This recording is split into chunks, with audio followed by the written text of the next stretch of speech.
I believe in one God, almighty and true, maker of heaven and earth, unseen and in view.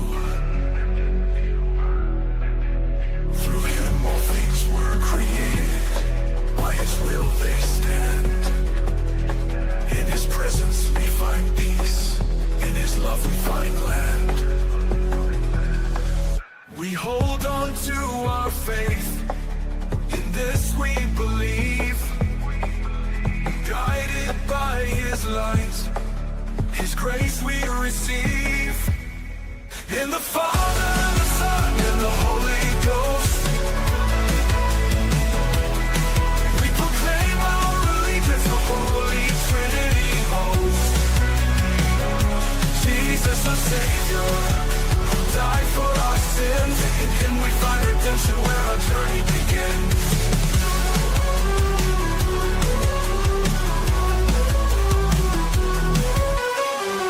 Walked among us, a humble man divine, Son of God incarnate, through Mary's holy line, crucified for our salvation, on the cross he bled, rose again, in glory conquered death and dread. His kingdom shall have no end. In the Father, the Son, and the Holy Ghost, we proclaim our allegiance, the Holy Trinity host. Jesus our Savior, who died for our sins, in him we find redemption where our journey begins.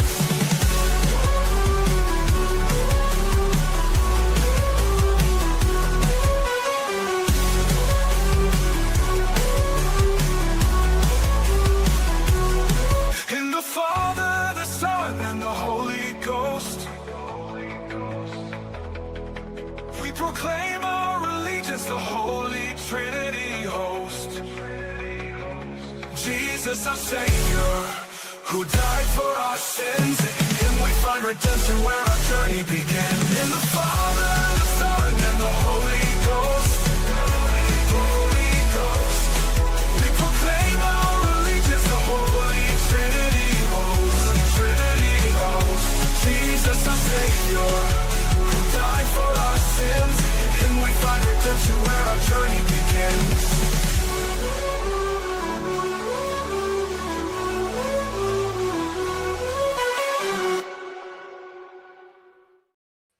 E-I-E-I-O, everyone, welcome back, my friends, to this interesting live stream. Not typical for this channel, but, well, sometimes you don't get to pick the fights you take. Sometimes you're just forced into it.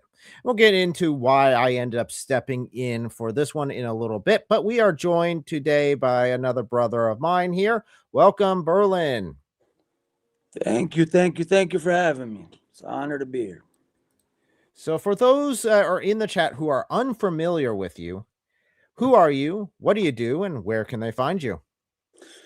I go by Berlin Bull, Trinitarian Christian apologist, mainly on TikTok, working my way onto YouTube, thanks to my bro Eric here. So, come see me on TikTok, and you'll be seeing me on YouTube soon enough as well. Fantastic.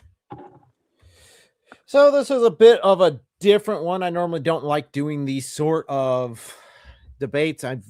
If you guys are familiar with me, normally I go, if I'm asked what denomination, I say it's irrelevant, because in the end, it is irrelevant to the mission of this channel, which is Apologetics, Polemics, and Evangelism, primarily focused on Islam. The reason why I do that is even though I might have some theological differences with, let's say, the Eastern Orthodox Church or the Catholic Church, Protestant churches, whatever. In the end, I don't know where their heart is with the Lord, and the Lord can save them through whatever church it is, in my opinion. Amen. I know that 100% of the Muslims are going to hell. So I'm focusing on the 100% fatality rate then maybe they might be off on some of the doctrine. And the question is, what is critical doctrine and not? I would say salvation's the most critical one. I know I definitely disagree with the Eastern Orthodox Church on what requires salvation in that regard. But again, Muslims first, then we can move on to someone else, maybe the Eastern Orthodox at that point, but I don't think so. The first thing I want to do is destroy Islam and get everyone out of there that I possibly can. So that would be step 1. We'll talk about step 2 after that. Okay. Is that a big enough goal? Is that a big enough goal for this channel? I hope so. So, we'll be doing a couple of polls as we're going along. We also have an open call in, so anyone can call in. We'll be reviewing the debate between Andrew Wilson and David Wood. And when David told me he was going to be doing this, I'm like, okay. Yeah, I kind of expected it to go this way because I know Andrew. I've met him before. We've had conversations before. We've gone out to eat before. He's a very nice guy going out to eat. Cusses like a sailor, but yes, he does. But yeah, I do admit he seems to be consistent online and offline. So yeah, just the same nastiness you see online. Yeah, that's what you get in person, unfortunately. I'd say the same. I'd say the similar for like David and Avery, which what you see online is what you get. I mean, David's the same online as he is in person, and so is Avery is the same. And I'd say that's consistent for many of the apologists that I work with. So I don't see this double-sidedness. And I definitely noticed this because Andrew claimed this about all Protestants, that we're all two-faced online and in person. And I'm like, dude, we've sat down, we've talked. You didn't like me very much, granted, I'll grant you that, and we'll go over the video here in a little bit where I had the audacity to ask him a question. So, but again, I'm not dogmatic on you have to be part of this church or that church as long as you are following Jesus Christ and you believe that he is the way, the truth, and the life. And as at the beginning of this song, if you agree with everything in that song at the beginning of this, okay, we're good. Which, yeah, that was just the Trinitarian creed put to music. That's it. That song's fire. I know it's from a guy called Sal. I think he changed his name to, I think, like Polemic Pulse or something like that. If you guys want to check him out, he's got a ton of apologetic songs, just as equivalently great as that, dealing with some clips from Ali Dawah, some music from Muhammad Hijab. David Wood, of course, is there. He's got a whole bunch of them. He's done a couple of songs for me. The Eric from Ohio, E-I-E-I-O song, that was done by Sal. All I did was say, dude, I just want a song about what I do to the Quran. Have E-I-E-I-O, right? From Ohio. You sound like, that sounds great to me. I don't know what he's going to do with it, but that kind of thing has a great in my mind. I thought, oh, well, I'll probably get some dorky, like, kid version song. And then he came with me with that. I was like, holy cow, that's great. I gotta do a whole video to that. That's awesome. Pulled it off. He pulled it off, that's for sure. So he's got great skill there. So we'll pull up. So this was first clip we're going to look at is when it's actually a clip on my channel about Andrew, where I first met him. So we met at the debate he had with AP. I went down there to just support AP. I heard a little bit about Andrew Wilson. I know he's a big guy. AP was really putting a lot of work into this. He had a PowerPoint. He had all his sources ready to go. Everything lined up for this thing. So yeah, he kept reminding David that he was more popular than God Logic yesterday. Did you remember? Andrew? Oh, on Andrew? Yeah. Well, it's a big thing for him. Yeah. His position, his value is all found within that position. That's what it comes down to. Yep. Which, again, should not matter for a Christian, because a Christian's position, his value, should be based upon Christ and what he says about you not what a bunch of people online say about you. Amen. So in that, go ahead. No, I just said amen. In that debate, it was back and forth. AP had all of his references. Andrew Wilson had no references on screen. And I noticed he kept making claims with absolutely no evidence behind them or sources given. So I figured I knew he was a big guy. So he had a big following, a big channel. So I figured what he did is he's done all this research beforehand. And there's some website out there that has it that I was just not aware of. So whenever it became Q&A time, I figured I'd go up there. I'd ask him, hey, you made a bunch of claims. AP's made a bunch of claims. I see AP's, references there. Could you provide yours? Just so I could look back at it later. I figured it was a softball question.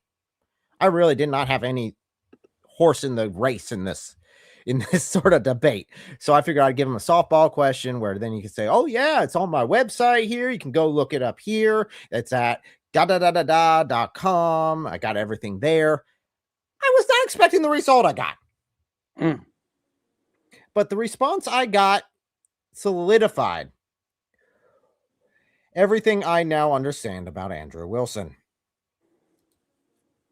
From the very beginning, Hamas made their mission very, very clear: to destroy Israel and to eradicate the Jewish people.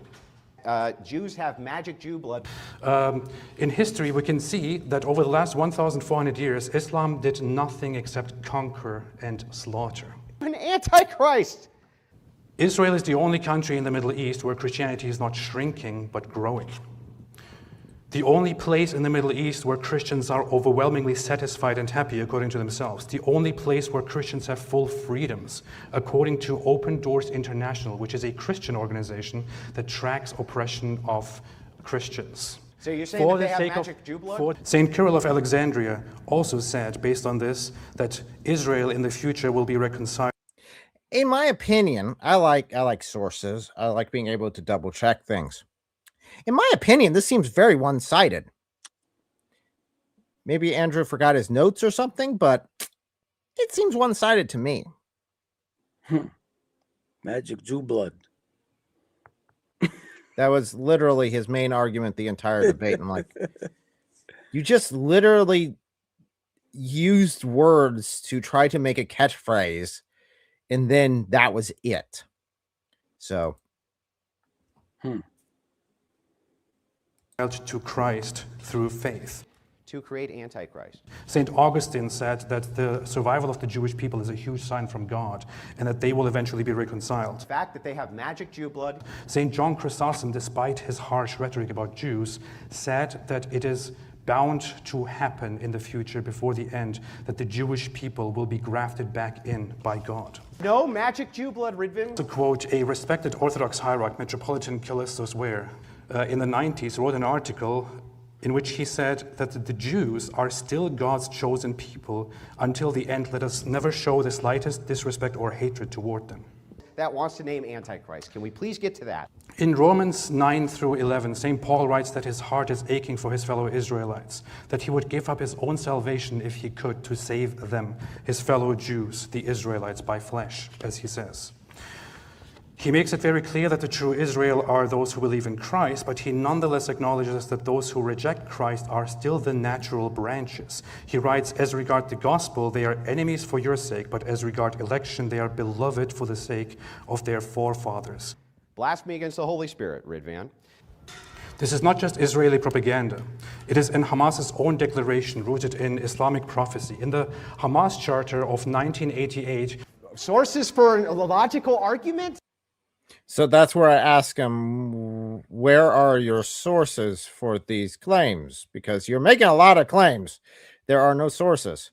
So his response is... Sources for a logical argument that I made? Actually, yes. It's often in the ambiguity that people make emotional arguments instead of using logic and reason, and that's exactly what you will see tonight from my opponent, which you did. Yeah. So that told me about everything I needed to know about Andrew Wilson and how the David Wood and Andrew Wilson debate was going to go. Nice. again, I thought that was a softball question. Like, here's the sources, or yeah, this is all the work I've done on this. You must not be familiar with all the work I've done. Here you go. I mean, if someone came up to me and said, well, what about you seem to know quite a bit about Islam. Where can I find all your sources and where you go through with all that? I'd be like, thank you very much for asking that. Yeah, you can check me out on Your Brother in Christ on YouTube or on X, and we can have discussions where we do open call-ins. We have nice debates, that sort of thing. That's what I was expecting. Yeah, you kind of teed him up for it. And I have another clip that actually focuses just on that question itself, asking directly to him. And you could see, if you watch the original video or that clip, me being stunned because I didn't expect him to go full meltdown attack mode over the question. I was like, what? It was basic. He's an angry dude. It seems to be that way, so unfortunately. So we'll go ahead and dive on into this debate now, just as an opening. I think we'll just let David do the opening. I don't know why they didn't have a moderator. I think it definitely would have benefited from having at least someone to moderate. Right. David was very gracious too. David was very gracious with him. I mean, he's there on David's channel. He kept interrupting, like literally David couldn't get through 2 sentences. And David was very gracious with him, kept allowing him to do it, actually. Now, I think it was on both channels. Oh, so that was would it? Be the Crucible and his. I see. Let me see if I can find it real quick. I have actually never subscribed to this channel or hardly looked it up since we did the original debate. Did they have a relationship prior to Andrew and David? They met at that debate. Currently, the debate is not on Andrew's channel. I believe he did take it down. I don't know why he did. Maybe he wanted to do some editing, maybe something like that. I'm not subscribing bad intentions here, just to be clear. There are a lot of reasons why you would. So I just don't see it on there. Someone said it was on both, but Andrew took it off. Look, someone in the chat just said. Is there a rhyme or reason why Andrew would have taken it down? I mean, maybe he wanted to edit the beginning of it, or maybe he wanted to edit a part out and didn't want it public while I was editing. Although it definitely would be done by this point, since we're pretty close to. No, we're at the 24-hour mark from when it started. Yeah. Oh, he put it behind a paywall. Nice. Wait, hold on. I have a big issue with this. Yeah. Hold on. It's very ironic. Hold on. So Avery, the whole point of this is because Avery was called a grifter by the Orthodox Bros. That's crazy.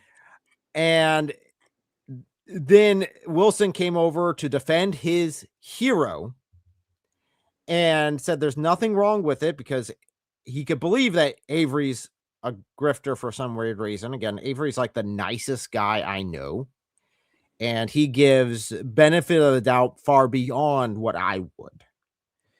Yep. So him being called, oh, he's just a grifter. I'm like, dude. But then to take the debate you had that was posted on 2 different channels and put it behind the paywall, wow, that actually makes a lot more sense with the conversations I've had today.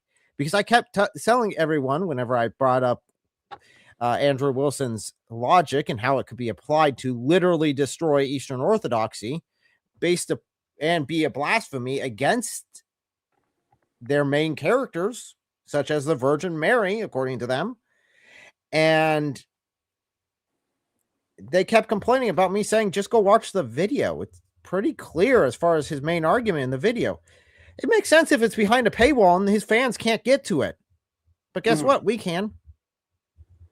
Because David doesn't put things behind. But yet David's a grifter. David's the grifter who does not put things behind paywalls. Quite ironic indeed. By the way, chat, Cradle Orthodox here. But facts are facts. Again, I totally agree. Avery, one of the nicest guys. Never seen any kind of grifting from him. And I already spoke out about it publicly on my TikTok back in Avery over my Ortho Bros.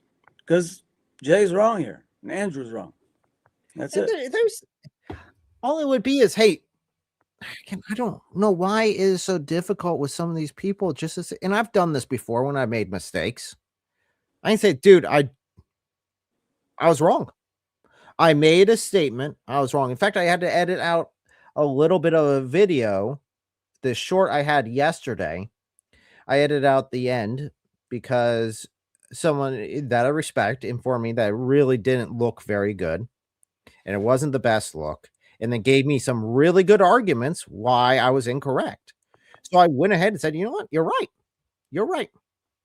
So I went ahead and took that section out of the video, and it's no longer a part of the one that's on here on YouTube. And on X, I removed the video completely and re-uploaded the one with it taken out. Which video is this? There's the one with Malik and Malik and Sam working together. There was a section in there that I was referring to Sam about that really would not be good to pursue. And I was wrong. I'm fine saying, you know what? I screwed up. I was wrong. I corrected it. I repent of it. It's not like a spiritual matter or sin, but I was shown a better way of dealing with it and how that would be incorrect to pursue because it would end up destroying more than what it was actually worth. That's what men do. I'm not unreasonable. Muslims, if you're watching this, I'm not unreasonable. If you come to me with actual logic and make good points, I'll take it. So yep, I did that myself, but that's all they got to do, right? That's all. Who was it that even started this? I don't even remember who his name was that started it. This is how much I actually cared about the entire thing. He threatened to block me too, and it's like, dude, are you just going to take your toys and go home? It literally sounded like a 2-year-old. Like, oh, if you don't come on here and discuss it with me right now, I'm going to block you. And I'm like, oh yeah, he wanted me to debate if the Eastern Orthodox Church was the only church. If you don't come and debate me right now, I'm going to block you. And I'm sitting there like, are you serious? Who was this person? What was it? The guy who started this entire thing. What was it? Jay Dyer. Oh, Jay Dyer was whining. Yeah. And it was like someone said I haven't seen that much chain smoking since playing bingo with my aunt in the 80s. Dude, he must have smoked 2 packs of cigarettes talking to David. That was unbelievable. My lungs were hurting watching that. And I smoked for a long time. I'm still trying to let it go. You know, I fall short every now and then. I cheat, but that was insane. So yeah, it was Jay Dyer who said it. I was actually trying to find where the tweet was. I used to like Jay Dyer, dude. Me. When Jay Dyer, before he lost his mind and started attacking denominations of Christians left, right, and center, and he was debating Muslims and putting them in their place, I used to love Jay Dyer. Just like Sam. I used to love me some Sam. Both of them lost their damn minds. Sam started off pretty good, and then it's like he decided to go off the deep end. Yeah. I think it was in reference to him saying claimed. So Jay Dyer claimed on X to spent 8 years debating top Muslims, but yet he claims he had no clue who Orthodox Muslim was. Wait. Is he saying he had no clue who he was when he commented bingo, when he said bingo to him? Yes, that's his is that what he's justification. I had no clue. I had no clue who that was. I just saw it. I agreed. So I went ahead and said bingo on it. And I had no clue he was a Dawah guy who has gone after it. I didn't even see this from Jay. That's what Jay said? Yeah, according to Andrew, and I believe it's in this debate, he says it. That's what Andrew said, and I'm assuming Andrew's putting Jay in the best light possible. Yeah, if I was to give Jay the benefit of the doubt, I will say Orthodox Muslim wasn't very popular before Avery adopted him and gave him the clout he needed to kind of blow up as of the last year or so. But to say you didn't know who he was at all before you comment, a little bit far-fetched. But now, yeah, I'm fine with someone not knowing the people in the Dawah guys. I'm fine with it. I wouldn't be surprised. There are plenty of people out there, and if it's not your focus, I don't expect it to be the center of your life. But if you're going to tell me I debated the top Dawah guys for the 8 years, I'd be like, but you don't know who the current Dawah guys are, do you? According to you, right. You right, yeah, because missed he's been so focused. He's been so focused on tearing down other Christians. There it is. But he doesn't consider them Christians. That's the thing. I guess. So let me share it. And actually, it is on this one. So I'm going to share this because I just thought this tantrum was so funny. I really did, because it's just, I have kids, and it reminded me something of what my kid would say, right? Because it was just that bad. Okay. Share. There we go. Pop it on up. There we go. So I posted about it saying he spent 8 years debating top Muslims, but had no clue who Orthodox Muslim was at all. Sure, I have a baptism to sell you. That refers back to a practice that I definitely disagree with. Opinions on that can differ. But if you're going to require something for salvation, a free gift from God, I wouldn't require payment for such said gift. But that's not here or there. We can debate that another time. That's when he said, come debate or block. Yeah, he was spamming that he was spamming this to everybody basically. Which of course my response is, oh no, you may block me. Do you want do what I say, or I'll take the debate home. You should have took him up on the debate. He never went live, to my knowledge, unless he did something that I wasn't aware of. Yeah, I don't know why he kept saying that to people. Come debate. Debate where? What do you mean? Debate me. I'm not going to let him. I'm not a little cult member. I'm not going to let him use me for views. Yeah. And then, of course, I called him a grifter, because by Andrew Wilson's logic, anything can be called a grifter, as we will see. We do have a caller in here, which I am unfamiliar with, so come on up. Hi. Welcome. Can everyone hear me? Yep. Sure. Can hear you. Oh, okay, great. How y'all doing? Good. Good, man. How you? So y'all saw that I mean, debate would be a very generous term, but that is true. I would say that's more of a, I'd say it's more akin to a discussion, considering, in my mind at least, a real debate would need to have a moderator involved, and that's kind of what I expected. Yeah, I'm gonna be very crass, like Andrew Wilson, but like that was the discussion version of a lobotomy for me. Sorry, but no, but it was not. I was sort of curious how it was gonna end, but that was not. That was just shocking on a lot of levels, honestly, with Andrew Wilson and what he was saying. I'm familiar with, like I said, I saw him debate before, so I'm not really surprised. In fact, not at all.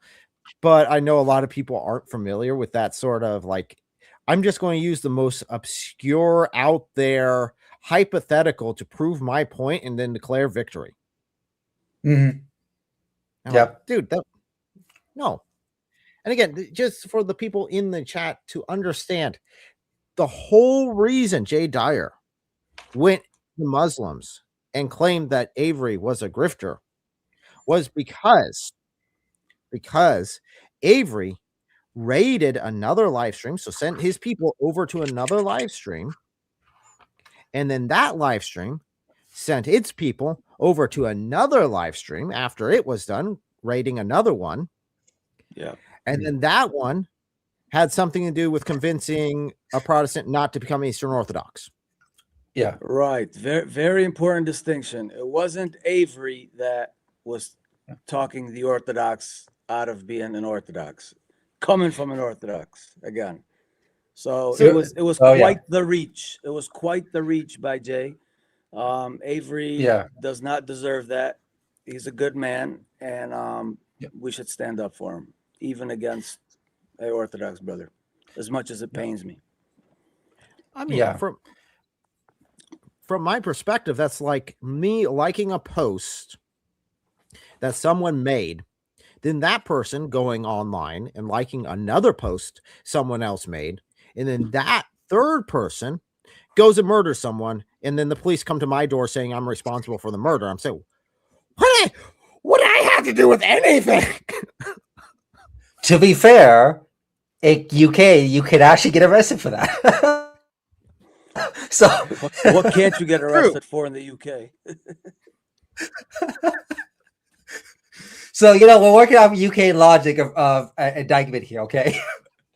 I guess guilt by association of association, considering this is like 2 Yeah. steps removed. This is worse than China would be. Yeah. Because at least they just do guilt by association. Yeah. Not 2 times Well, removed. Well, it's like if I were to grant that Avery has a secret conspiracy agenda to take down the entire EO church through this entire, linking. It's ridiculous. He has EO friends and associates, a lot of them. Yeah. So, but Mr. Berling, you say you're an Orthodox, so you can correct me on anything on this because I don't watch Jay Dyer. I just find his behavior just not conducive. But as far as I understand from Jay Dyer and Andrew Wilson, which Andrew Wilson even admitted in the debate, Jay Dyer has said that he does not believe anyone outside of EO is Christian. And as far as if I understand when his demeanor is that he is strictly EO, no, you're not a Christian, so forth. And he criticizes every other them by, I don't know, use a very foul language to describe them. I mean, I don't know why some I definitely don't see it that way. I don't. Yeah. I know that's not the view of the I know, Orthodox yeah. Church. That's a Jay Dyer view.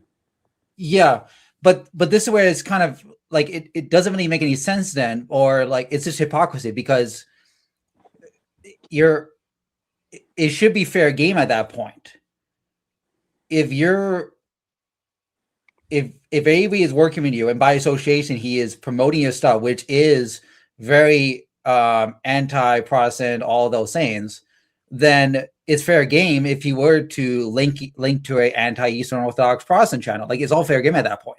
It would be. I mean, it would be, but yet still, even granting it, that's not what Avery did. So it's like he did. That's not what he did. Yeah. Just grab my hypothetical here, Yeah. okay? Like Andrew Wilson would put there. Just grab my hypothetical.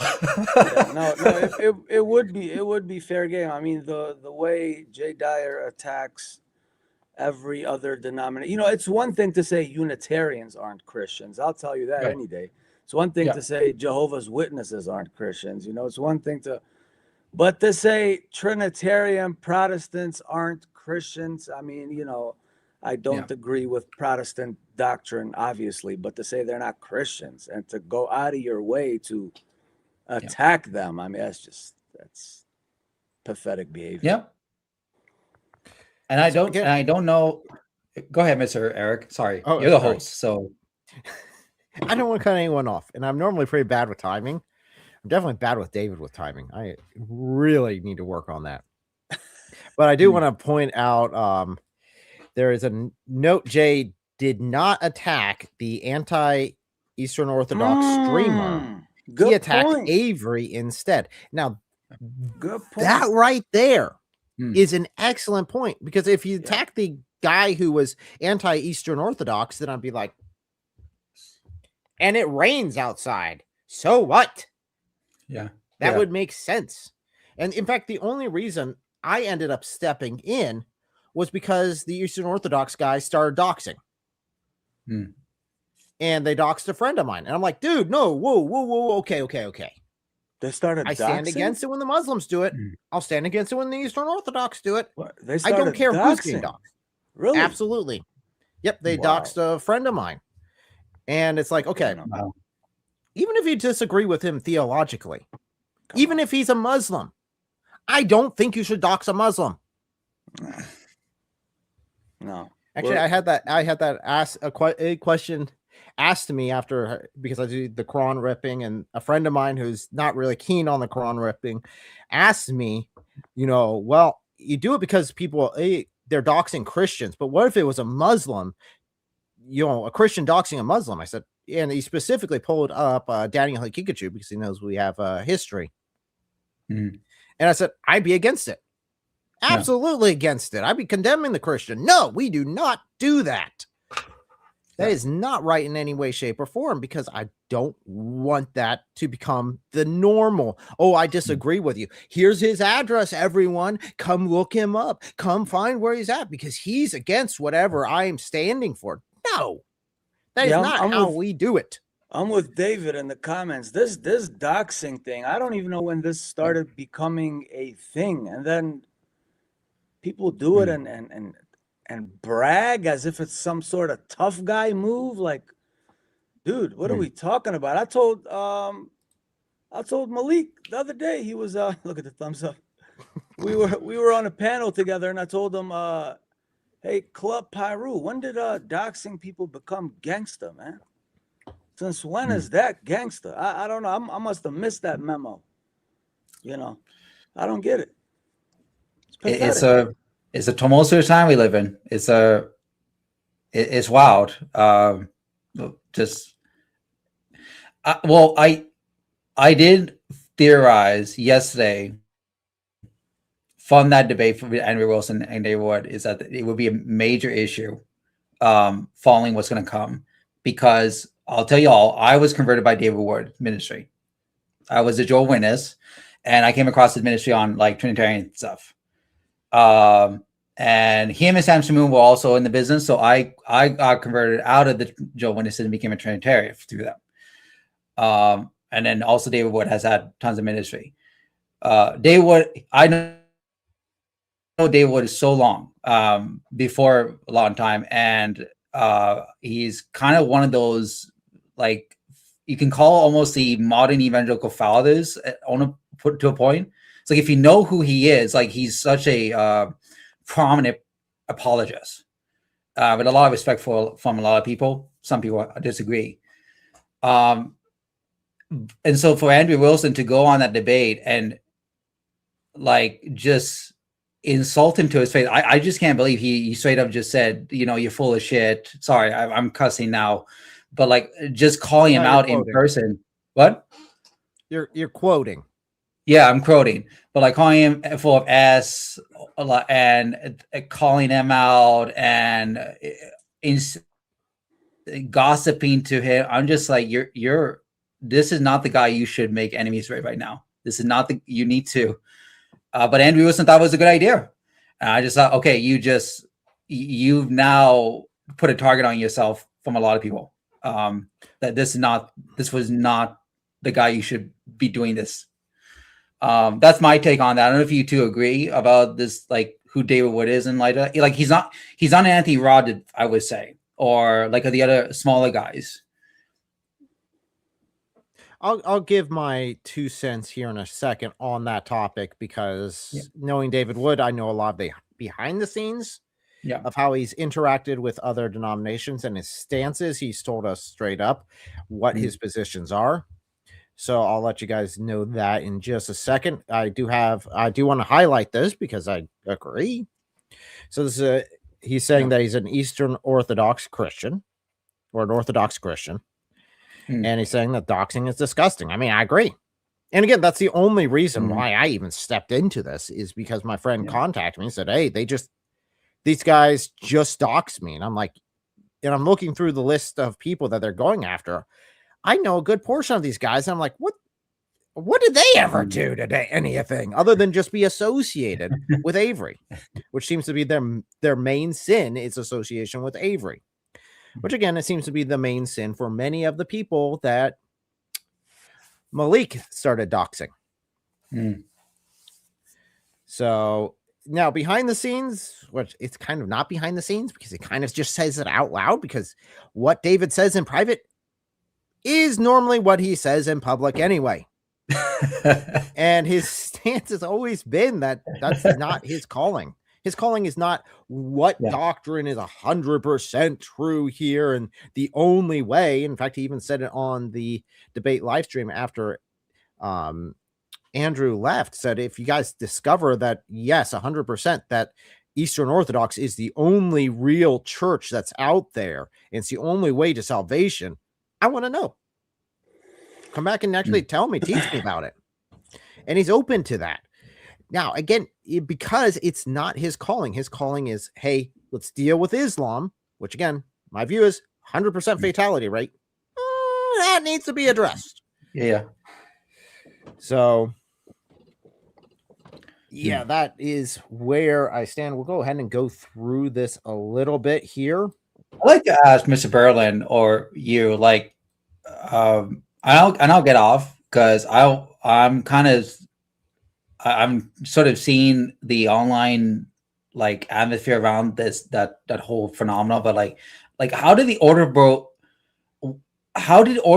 come out? Like, what is their history? Like, it's such a weird phenomenon of a culture in the online world. So like, I don't know, Mr. Berlin can like inform me. The Ortho Bros, you're saying? Yeah, what's their inception, their history? Like, it's just a weird like subculture.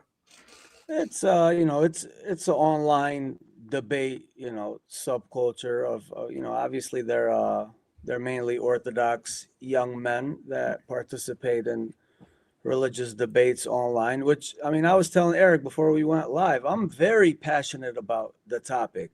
Don't get me wrong, but what I won't do is debate it publicly in the presence of pagans so they can then turn around and use it against us.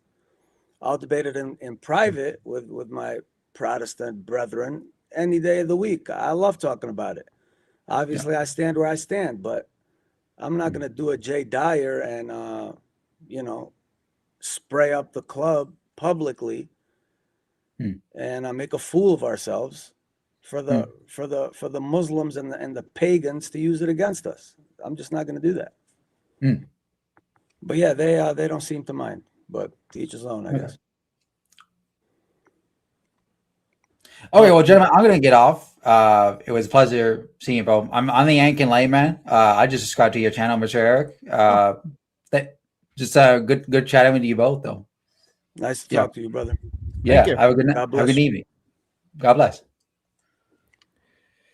And of course, as we go through this, the link is in the live chat if anyone wants to join in, give their perspectives on a section.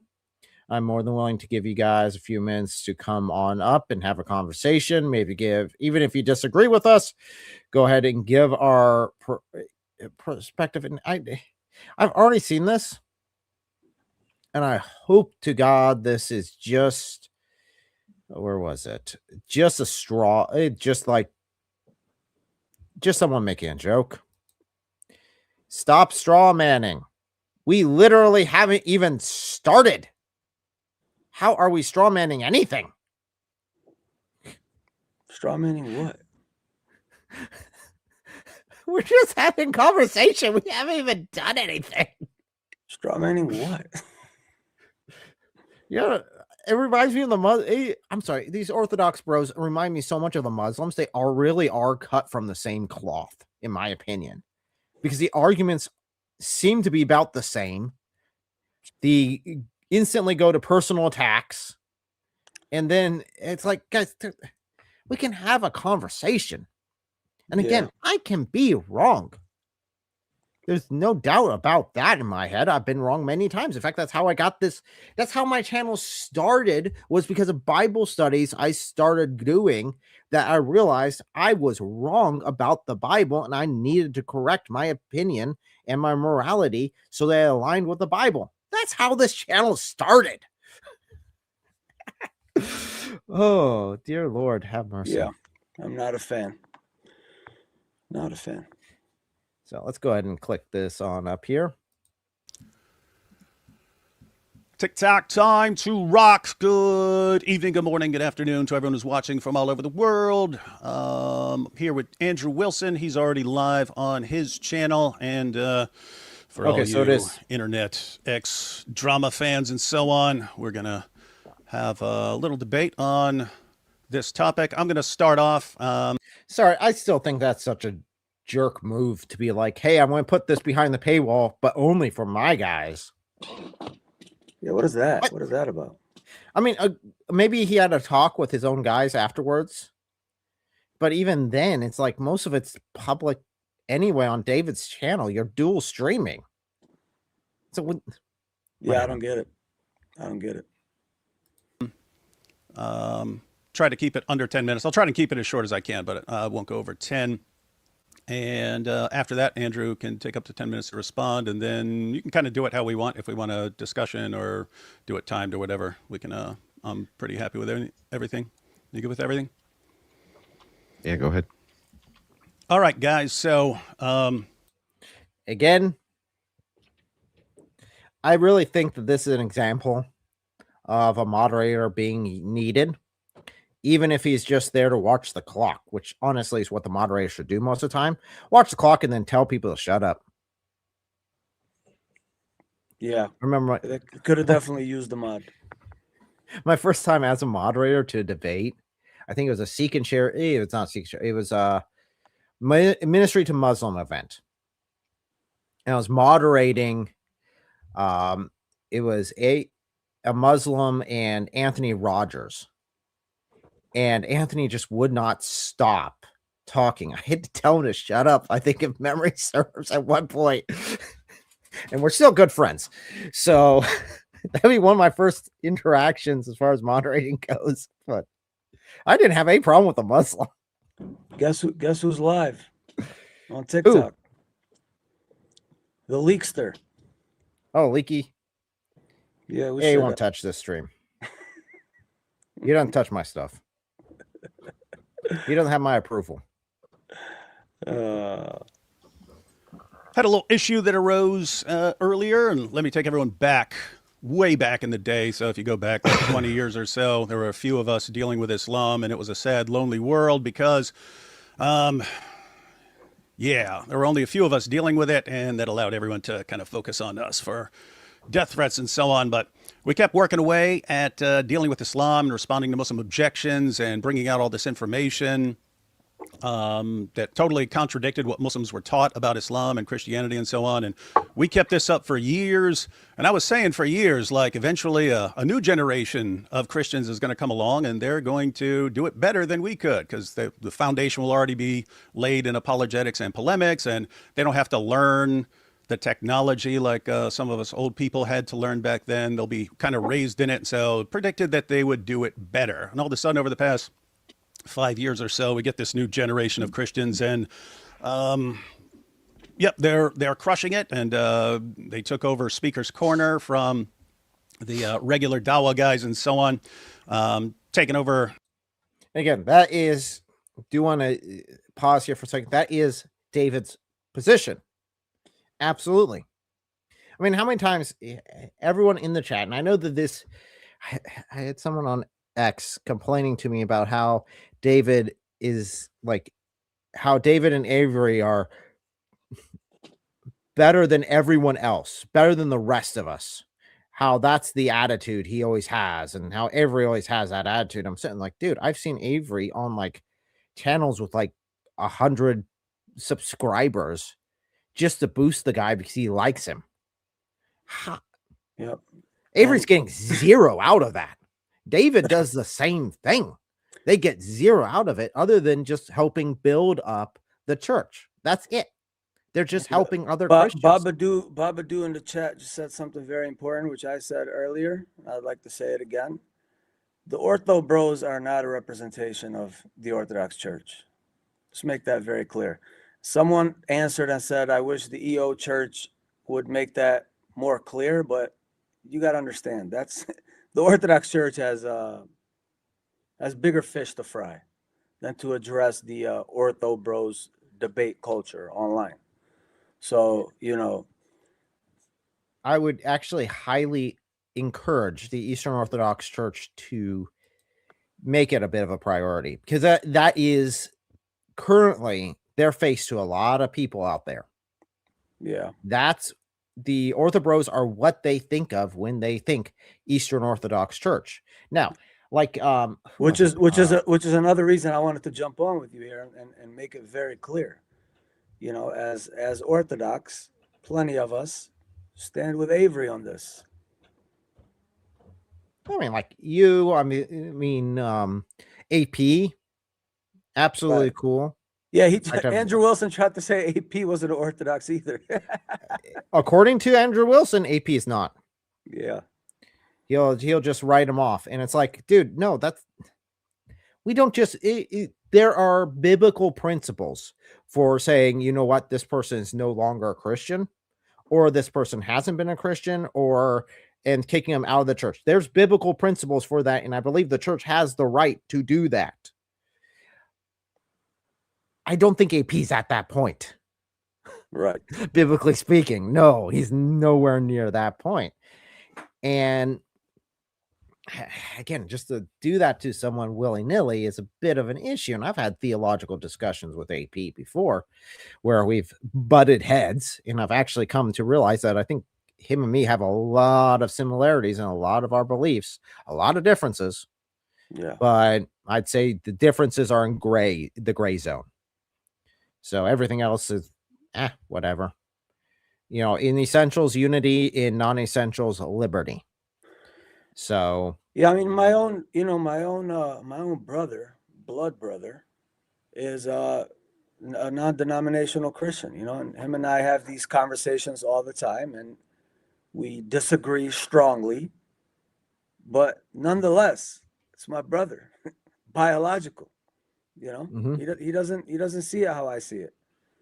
It is what it is. What can we do? We can't then jump out the window and say he's not a Christian. It's outrageous.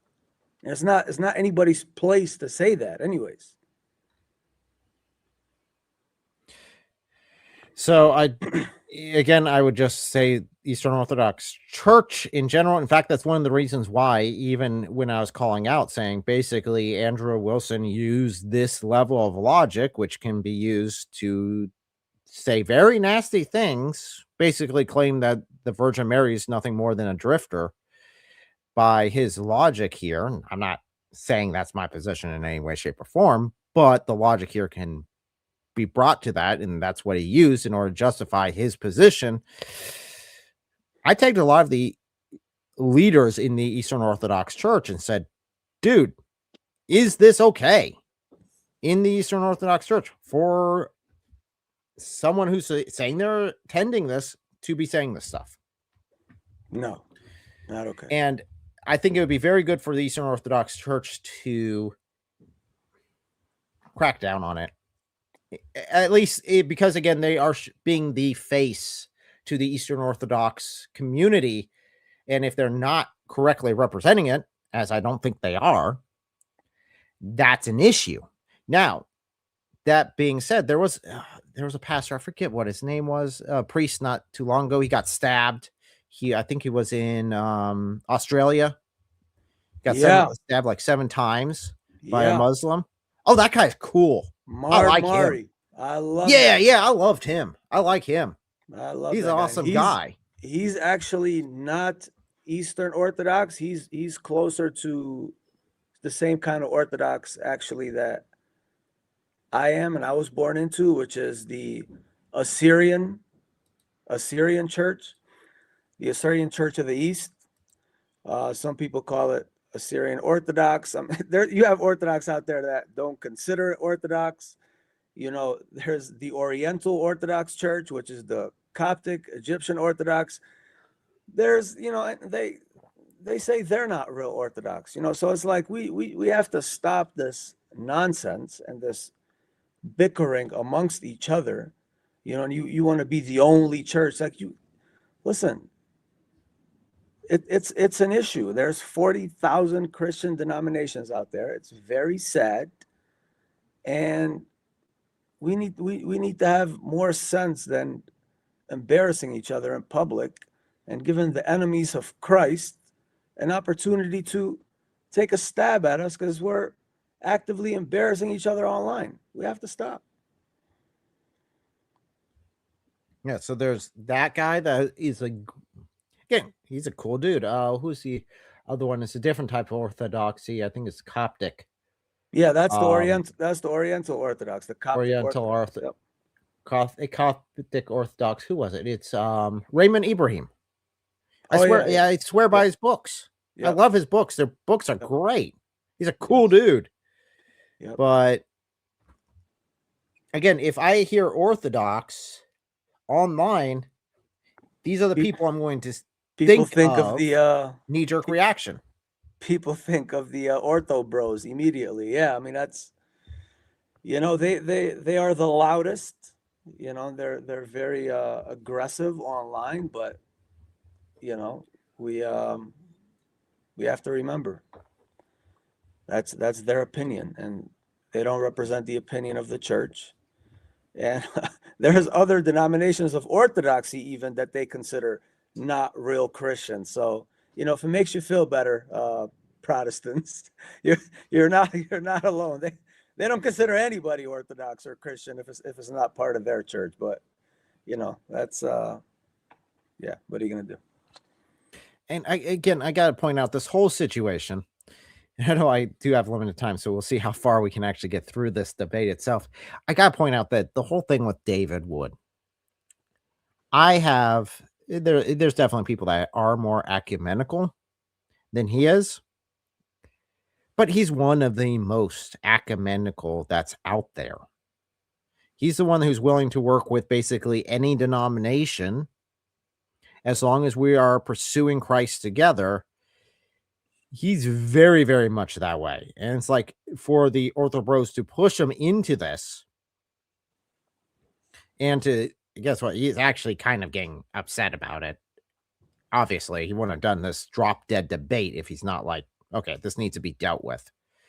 We can't be dealing with Islam if we have an Orthodox shaped knife in our back.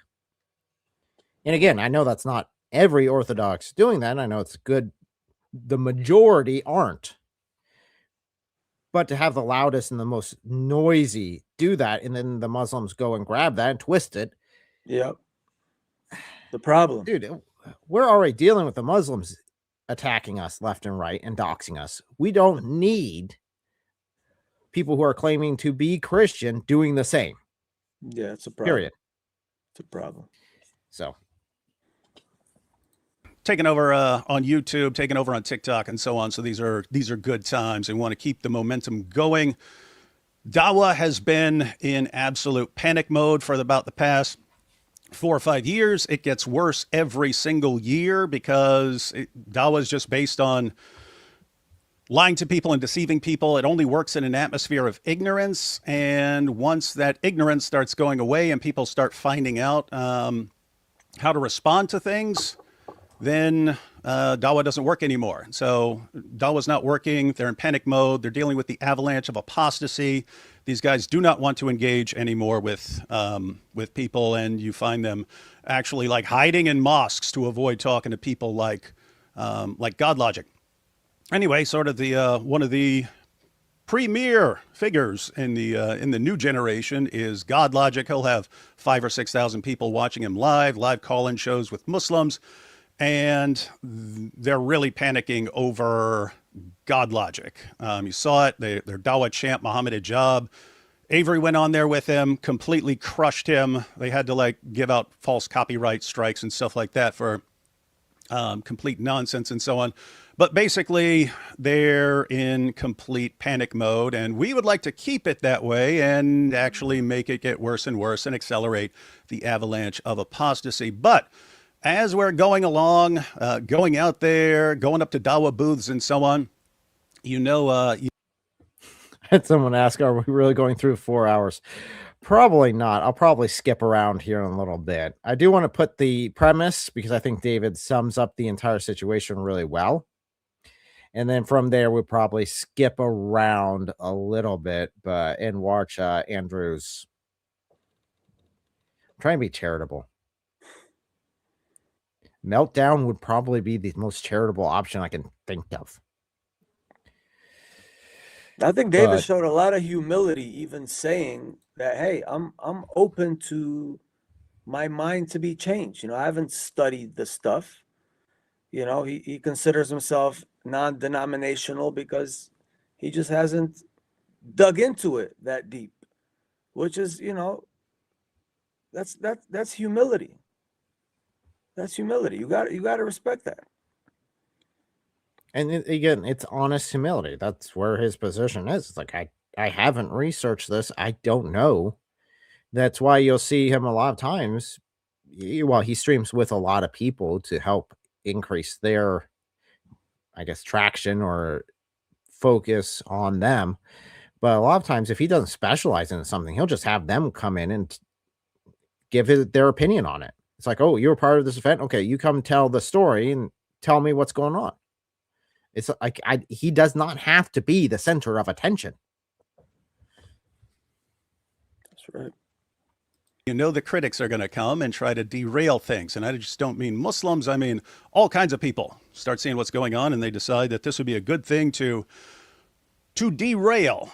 And so people are attacking Avery. People are attacking Avery. And let me go a little back because, so this is Orthodox Muslim. So this is Libiano. And he's a guy who, on other issues, like his friend is the one who punched Chris in the face in London. And then they'll all say, oh, we don't condone violence, but he clearly does. He tells Christians that if they, approach him like that, they'll be consciously edited out of existence. So that's just threatening people with terms that would not be normal. So you can have some plausible deniability. But on other issues, here's the Orthodox Muslim with Muhammad Hijab on posting a video on God Logic's wife, Christina, Lady Logic, being a whore, and then making a video and cackling hilariously at that. And then, of course, after this, we've got Jay Dyer. Now, I wasn't paying attention to the back and forth because I really don't care. If people want to, if Protestants and Eastern Orthodox and Catholics want to argue about the things, that's totally fine with me. But first they were saying that Avery basically raided Life's live stream, and then Life raided, I think, JP's live stream where he was debating Eastern Orthodoxy or something like this. So the online OrthoBro community went after Avery for that as if he's going after Eastern Orthodoxy. And oddly enough, later on, they concluded no. Basically the story changed. That Avery is a grifter because he doesn't attack Christians with different beliefs and so on. So this proves that he's a grifter. But again, that concept is so incredibly stupid, in my opinion. You Very don't stupid. attack and stab other Christians in the back. You must be a grifter. Or I'm just a nice guy. Yeah. Yeah, you're trying to cast a wide net to get all the different Christians to give you money. And I was like, what are you talking about, dude? He just is trying to represent unity within the faith. Are you okay? I mean, I've been doing this for, I think this channel was created about 10 years ago. I didn't do it seriously for a while. It was just like my little Bible studies that upload every now and then. And it wasn't until like 3 or 4 years ago that I actually started like, okay, I'm going to pursue this seriously. But I wouldn't say that, and again, the focus was on Islam. So I mean, it's not like I'm not making bank. I know Avery, for a fact, Avery is not making bank. I literally could go pick up a job at Wendy's and make more per month than I do here on YouTube. But that's not the point. And even though Avery is quite larger, he's got a lot of views, he's got a lot of supporters for good reasons. He can make a living off of it full time. He can make a living, right? But it's not like he doesn't have private jets. He's not, going around on vacation everywhere. If anything, he just does if Avery does what I do with L, I mean, we don't have family vacations. We have going on mission trips. I mean, going to Dearborn or going to other conferences or going anywhere all over the United States. We travel a lot. And basically, those are our vacations. Speaking of that, when you guys came here and visited us in Michigan, and I wanted to be a gracious host and take you guys out somewhere nice to eat on that first date, Avery was like, "Nah, dude, can we just do Wendy's?" Like, that's the type of dude he is. Remember that? I was like, "Come on, bro, let's eat something good." He's like, "Nah, I'm a simple guy. Wendy's." Like, that's Avery, bro. It's so bad. That's so bad because I didn't hear that, but it reminds me of we were down at Apologeticon down in Florida, and it's a huge church. In fact, I think it's one of the biggest churches I've seen do like a full-fledged apologetics conference, and it's really refreshing because it's honestly done. The guys doing that are legit. But they've got a budget and they want to make sure that their speakers are taken care of, and they're like going out to these fancy restaurants and everything. And it's cool and they enjoy it. But at one point it's like David just looks and says, "Dude, I just want to go out and hang out with you guys. I just want to go to like some dive place and just have a meal and sit down and talk." So yeah, Avery and David are both down to earth. I mean, I don't know all of Avery's history. I definitely know David's history as far as how he grew up. He didn't grow up rich. He grew up pretty poor. And that's the same sort of mentalities.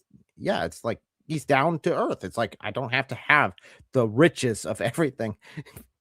In fact, it wasn't too long ago that he was talking about his hotel picks, and he's finally like, "I'm not picking the cheapest hotel anymore.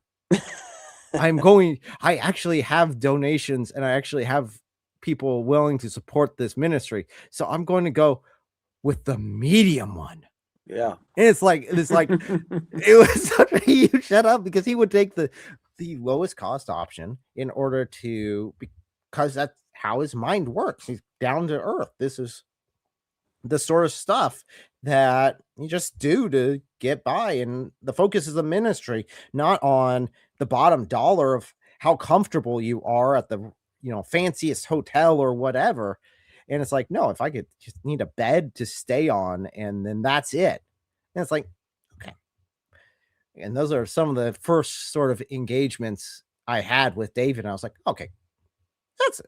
This guy's really cool in person as well, because it's just like, he's down to earth. Okay, I can deal with this. So yeah, that's just, again, the mindset with this is just crazy. Good people. We have it here from the Orthodox Muslim. Again, this is the guy who calls Avery's wife a whore and so on. My 2 cents on what's going on with the Ortho Bros and Avery. Avery is not interested in your true church, as a matter of fact. He doesn't give a flying donkey's ass about any church being true. He wants to appeal to as many Christians from all denominations to make as much money as possible. This is why he's friends with Sam, yet friends with Sam's arch enemy, David Wood. He's friends with the Ortho Bros, but also friends with anti-Ortho Bros. This guy is a grifter. Wake up. And so you could, or here's the alternative. He's a nice guy that gives more benefit than probably should. By the way, says the guy that charges Muslims $200 an hour to talk to him, or not an hour, not even an hour. What is it, 15 minutes or something? Yeah, 15 minutes. $200 you got to pay as a Muslim to talk to him. Got the audacity to call Avery a grifter. Shut your filthy pagan mouth. And that, again, even though he's a little dirty in this, I've seen Orthodox Muslim on some live streams on TikTok that I'm like, dude, he's only saying this because he doesn't think this is being recorded. Holy cow. He puts sailors to shame. Yeah. If you know Avery, he just doesn't like to get involved with the disputes and so on.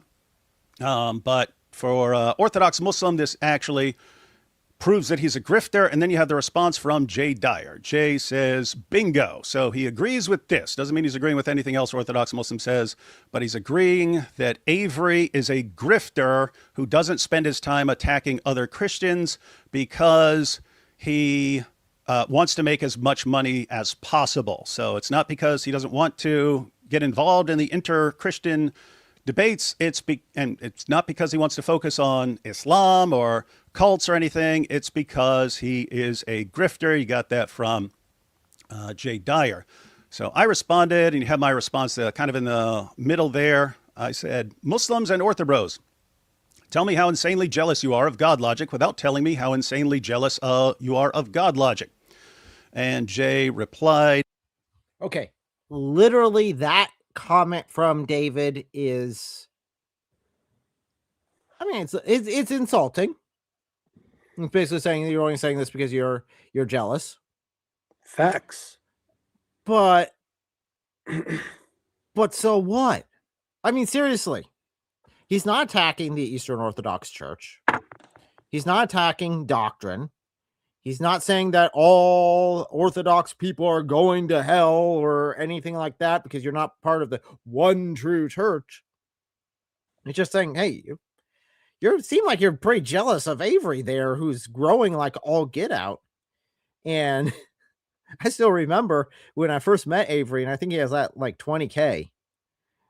And then I blinked, and he's up at like over 100. I was like, wait, when did that happen? That's cool. Remember though, Andrew Wilson's bigger.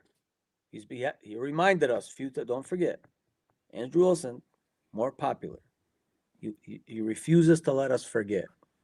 For now. We'll see. For now. Not for long. And again, if that is where you get your identity from, you really need to go to church. Yeah, Andrew Wilson is not he's not an apologist, really. He's more of a political commentator than an apologist. He does some Christian stuff, but he's mainly a political commentator. Am I mistaken? That's what I understand. Again, I still point to that being his identity. That's where he finds value in himself, dude. That's going to fade. You're going to eventually not be popular. Find solace, find comfort in the one who loved you from before creation. That's who you should care about. Leftist tactics again. If I say he said something correct, then I must be in league with them, lol. If I criticize someone, it's only because I'm jealous. None of you have any actual theological arguments about the true church because you war against it. You're an evangelical, lol. How has David war against Eastern Orthodoxy at all? I never heard David say a word about. And then his partner is AP is Orthodox. I mean, they take little digs at each other for sniffs and giggles, but that's just fun between friends. I mean, if Right. he was really trying to destroy Eastern Orthodoxy, you're right. He wouldn't be doing work with AP at all. right. And by the way, the reason I said they're insanely jealous is because they both commented on Avery's motives, right? They said, aha, he's doing this because he's a grifter. And I said, okay, so we're going to just insert people's motives here. And I said, okay, so it's because you're jealous. And then, of course, he doesn't like when someone's doing it to him. So that's Jay's response. But interestingly, the Muslims involved in the whole situation are really rooting for Jay here. So Dr. Malik says, it's about time Jay Dyer said this about logic, the grifting from him, and then Acts 17, David trying to play the race card. Pathetic.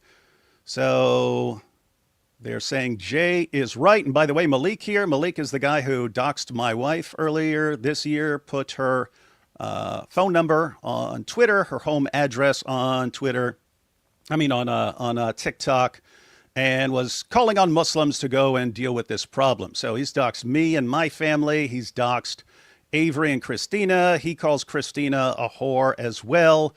IP, he tried to get the church attack that they spoke at most recently. He showed up at the church, gave the address, and said that inside are inspiring philosophy and God logic, who both rip the Quran. Now, they don't. That's a lie.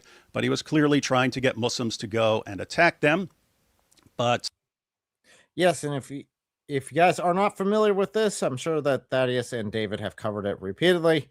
But yeah, there are people in here that rip the Quran. And I'm like, Avery hasn't. I know for a fact he hasn't.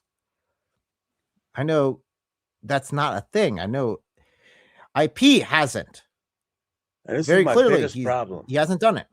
This is my biggest problem with this. It gives people like this an opportunity to take stabs at us because we're publicly embarrassing each other and bickering back and forth. And thus these pagans get an opportunity to jump in on it and get in on it. That's why we have to keep these conversations private. We have to keep these conversations private, guys. Come on. You know what? I feel very generous. Jay Dyer invited me come debate, or he's going to block me. Actually, he's told me multiple times come debate. So I'm going to find where he posted that, and I'm going to invite him to come join. I'm going to give him the link to come call in. We'll see if he joins. I'm not going to hold my breath because I don't want to die. He's gonna excommunicate me. He's gonna say I'm not Orthodox next. I think he's already basically taken that position. So I mean, by what you've said, it's like, okay, well, if he's already he seems to be excommunicating the Orthodox people I like. Yeah. This guy, This does not help your case. Excommunicating whoever he wants. Who died and made him the patriarch of the Orthodox Church? I don't know. I must have missed. According to some of his followers, he's Pope. Yeah. So, and he's definitely not part of a cult when his followers literally have in their bio they submit to Pope Jai. By the way, Jay. are you familiar with Agan? Egan? No. Agan, he is a Oriental Coptic Orthodox, and they are basically the op of the Eastern Orthodox. Jay's partner, what's his name? David, the guy with the mustache. Chat, help me out.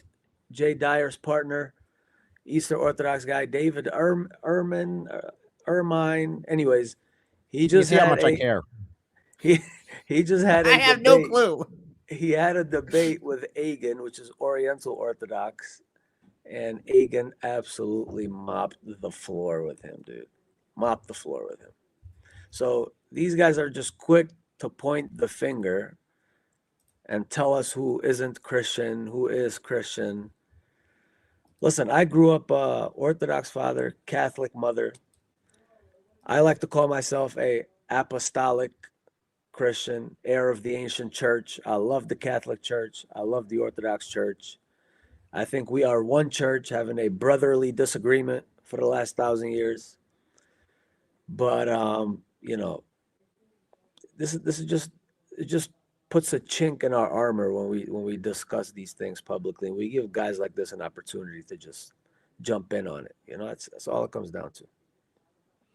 And we have a bit of a grifter here saying that David and Avery don't care about the gospel, except I've heard it from both of them multiple times. And Andrew and Jay push a false gospel. I don't need unity with any of them. I have no clue why you're even here. I mean, seriously, if you have no desire to find any middle ground, How do you know David and Avery's intentions, dude? How do you know? What are you talking about, bro? You're just stepping out on a limb there, just assuming you know what's in David and Avery's heart? Are you okay, dude? The hell's wrong with you? Yeah, if you're not, who raised these people? Well, that is an awfully good question. I would be questioning Andrew, and even then, with his arguments here, with Andrew Wilson's arguments, I was sitting back, and in fact, I talked to my father later about it. I was like, dude. So his stance is you have no responsibility for what if you tell someone something and then they use that later and you know that they're going to use it. You have no responsibility for their actions at all. And he looked at me and said, that's stupid. So, I mean, Andrew Wilson, where are your parents, man? I don't want to start calling out parents, but I mean, this is something parents should teach their kids. I mean, my kids know better. Yeah, I probably have a little bit more of a potty mouth offline, but I make a conscious effort to watch it online at the very least, because, you know, people are watching you. You know, we're discussing religion, we're discussing Christ, we're a representation of him. The least we can do is try to mind our tongue a little bit. I'll be the first to tell you, I don't, you know, I'm usually not this clean in my language in you know, outside life, but when I'm online, I make an honest effort to watch my mouth, because I'm online as a Christian. I'm representing Christ, or at least I'm claiming to represent Christ. The least we can do is make an effort. I mean, you're out here F-bomb every other word. I mean, come on, brother. Come on now. Absolutely. So I have done it. I went to the comment where Jay said, come debate or block. And then I'm like, he never sent any sort of link or told me what I would be debating. So I had no clue what he was referring to. So I went ahead and added him saying, at Jay Dyer, call in and debate. Here is your chance. So, and then the link to join the stream. Here we go. Sent. We'll see by the end of this debate if he actually shows up or not. I'm not holding my breath, because if he was just spamming that anyway, he's just literally trying to drag people to whatever stream or whatever he's got coming up, and wasn't honest with it at all, which would be pathetic. Shocker. You should not rely on. Yeah, Jay Dyer, so big and popular, he's got to rely on spamming to get people to go to his live streams. That's sad. They're definitely rooting for Jay and so on, but they're also rooting for Andrew here. So same guy, Dr. Malik, the doxer. Hey, Andrew, I'm the Muslim Diddy Wood is going to use to try to burden shift off the fact he doesn't know his religion and sits with a Zio syndicate. Truth is, this rapist has been ripping Qurans for too long, and we done baked him up, and we expect you to finish the job tomorrow. So Muslim Dawah guys are rooting for you to finish off what they started.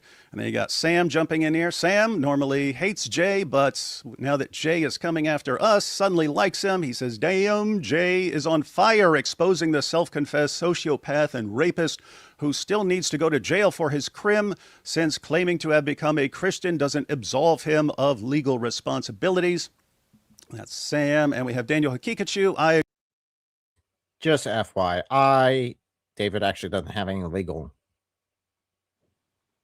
responsibilities at this point, unless one of the girls comes out and charges him with the actual crime and can prove that she was the one who was there and did it. That's right. There's no action. The police won't do anything. David could walk in, say, this is what I did, arrest me, and they'll just look and say, so what? There's no actual legal, because that's not how our legal system is set up. I've had people that I've known who have walked in and confessed, hey, I did this crime, and they just look at him like he's drunk. What are you talking about? So, yeah, they won't be able to do anything unless one of those comes up and can prove in court that she is actually this person. Then, yeah. Of course, Malik claims to have already found such said person and filed a police report. The audacity of Muslims. The audacity. I'm still waiting for this police report. He's also claimed that he has my criminal record, which I'm really curious to find out what he has on my criminal record, because I would be interested. Judging by all the firepower you have legally, I'm guessing your record's pretty clean. Who said it's legal? Who made that assumption? Good question. Good question. It's absolutely true, but it was an assumption. I only assumed because it's online, you know. So figured you wouldn't be that intellectually challenged. No. No. Agree with Jay Dyer. God logic is a grifter. In my debate with him, I asked Avery if he accepts biblical inerrancy. He refused to answer, even though the entire debate was about biblical preservation. And it's actually wasn't. It was on the Islamic dilemma. He tried to change the subject to inerrancy of the Bible instead of the Islamic dilemma. Avery didn't let him. And so now this is further evidence that Avery is just a grifter. He likes sticking to the debate topic. And finally, we have Andrew Wilson saying, I am a Jay Dyer fan, and I will debate you on these issues you have with him. I believe you mischaracterized and unjustly criticize him. I said the issue I have with him is that he's siding with Dawah who are lying about God logic because he's destroying Dawah. So you agree to the topic, should Orthodox Christians support the lies of Dawah who promote violence against Christians and threaten to rape women? I accept. We can debate this on my channel. Pick a day. And note the actual prompt. Support the lies. That's actually the critical point in which Andrew tries to wiggle out of. Later on, we do have a caller here, so I'm going to go ahead and let him on up. Welcome. Hello. Sorry. The camera. Hello, Eric. Hey, welcome. I am the guy from Chile. Yes.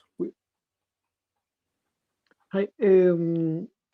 Some brief comments. I watched most part of the debate yesterday and the rest today, and all the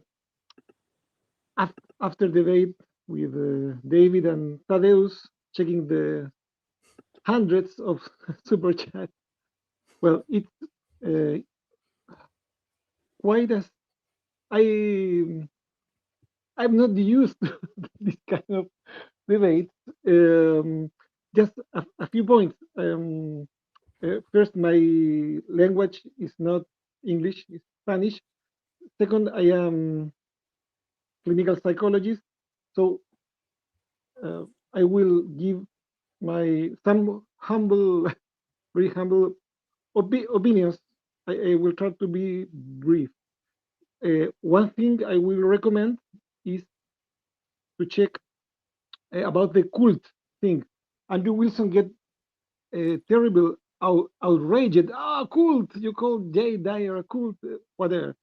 You can check what is group think or group thinking. It's a old phenomenon described in social psychology, and obviously it's increased by internet, social media. You can check it out. It's not a cult in the sense like the Guyana guy, the Kool-Aid. What's his name? Kool-Aid. You're talking about the cult leader? Yes, the what his name is. In Guyana, that situation decades ago. That's a proper cult. But group thinking, you can check it. It's exactly what David was talking about. Another thing, I don't know very much about Andrew Wilson. I have watched a couple of his debates with AP and the other with Daniel Pikachu, Pikachu, that guy. I like the first option. I like Pikachu more. Okay, Pikachu. Okay. Andrew Wilson, you can, many of the comments was very evident. Andrew Wilson had no intention to reach something or the truth. It was just win whatever it with whatever means, sophistry, rhetoric, whatever, hypotheticals, absurd hypotheticals, and David was very reasonable. If you look their nonverbal communication, David was very expressive. His face trans his expressions were all around the place, very humane. Andrew Wilson, he has 2-3 expressions. His hand here, smoking, smoke, very not unnatural. The other thing, the cursing thing. At the beginning, about an hypothetical that Andrew Wilson threw, David said, "Fuck, out." Okay, one time, and Andrew Wilson said something, "Keep it clean." Okay, fine. And then he was cursing F-bombs, one per minute. F this, F you, F this, F that. What the heck? What kind of hypocrisy? And the final thing, when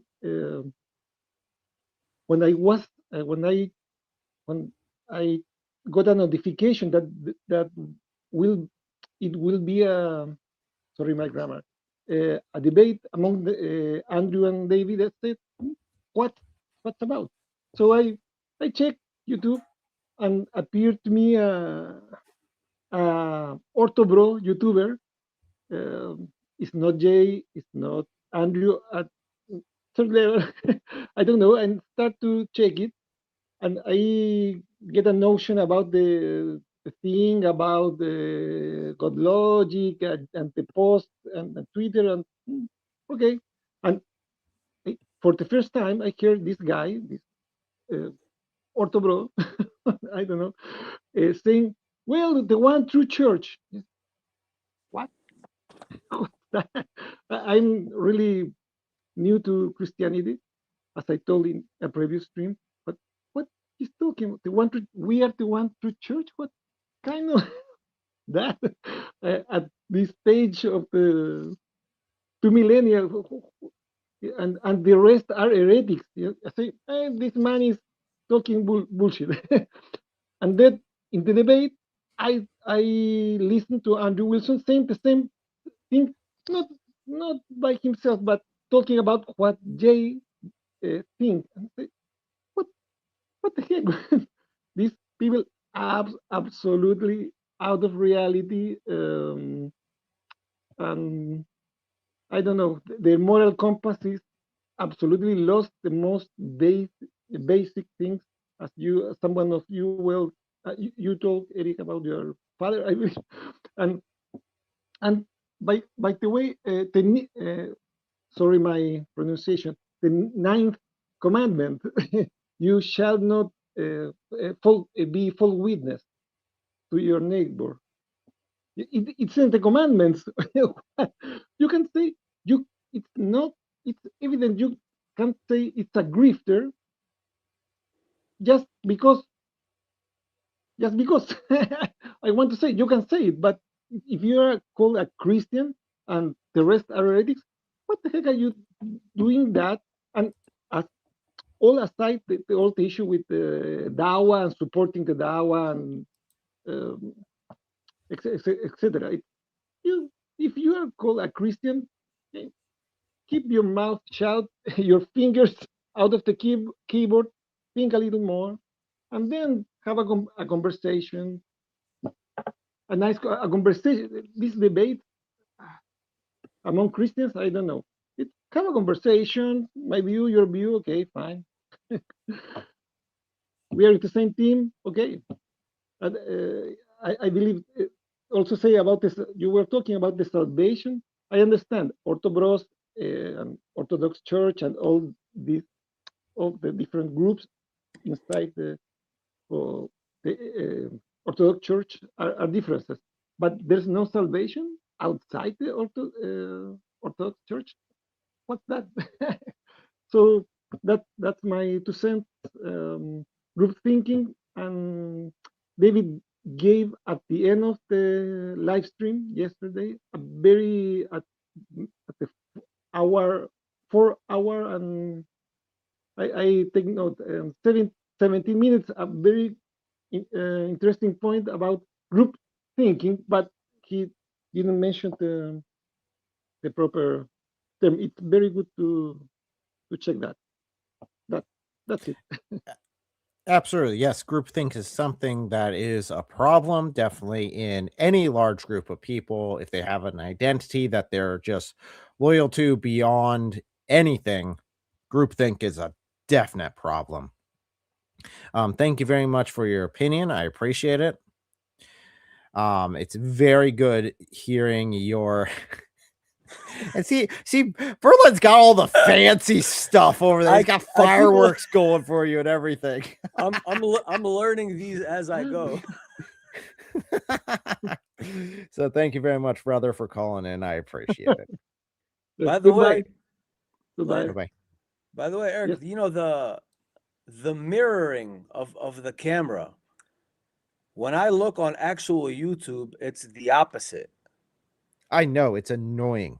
Is that? But once you upload it, how does it upload? Like this or like? I don't know, because we're streaming live right now, and I think it stays the same. So I'm never like, whenever I try to point to something off the screen, I'm never sure of which way it is.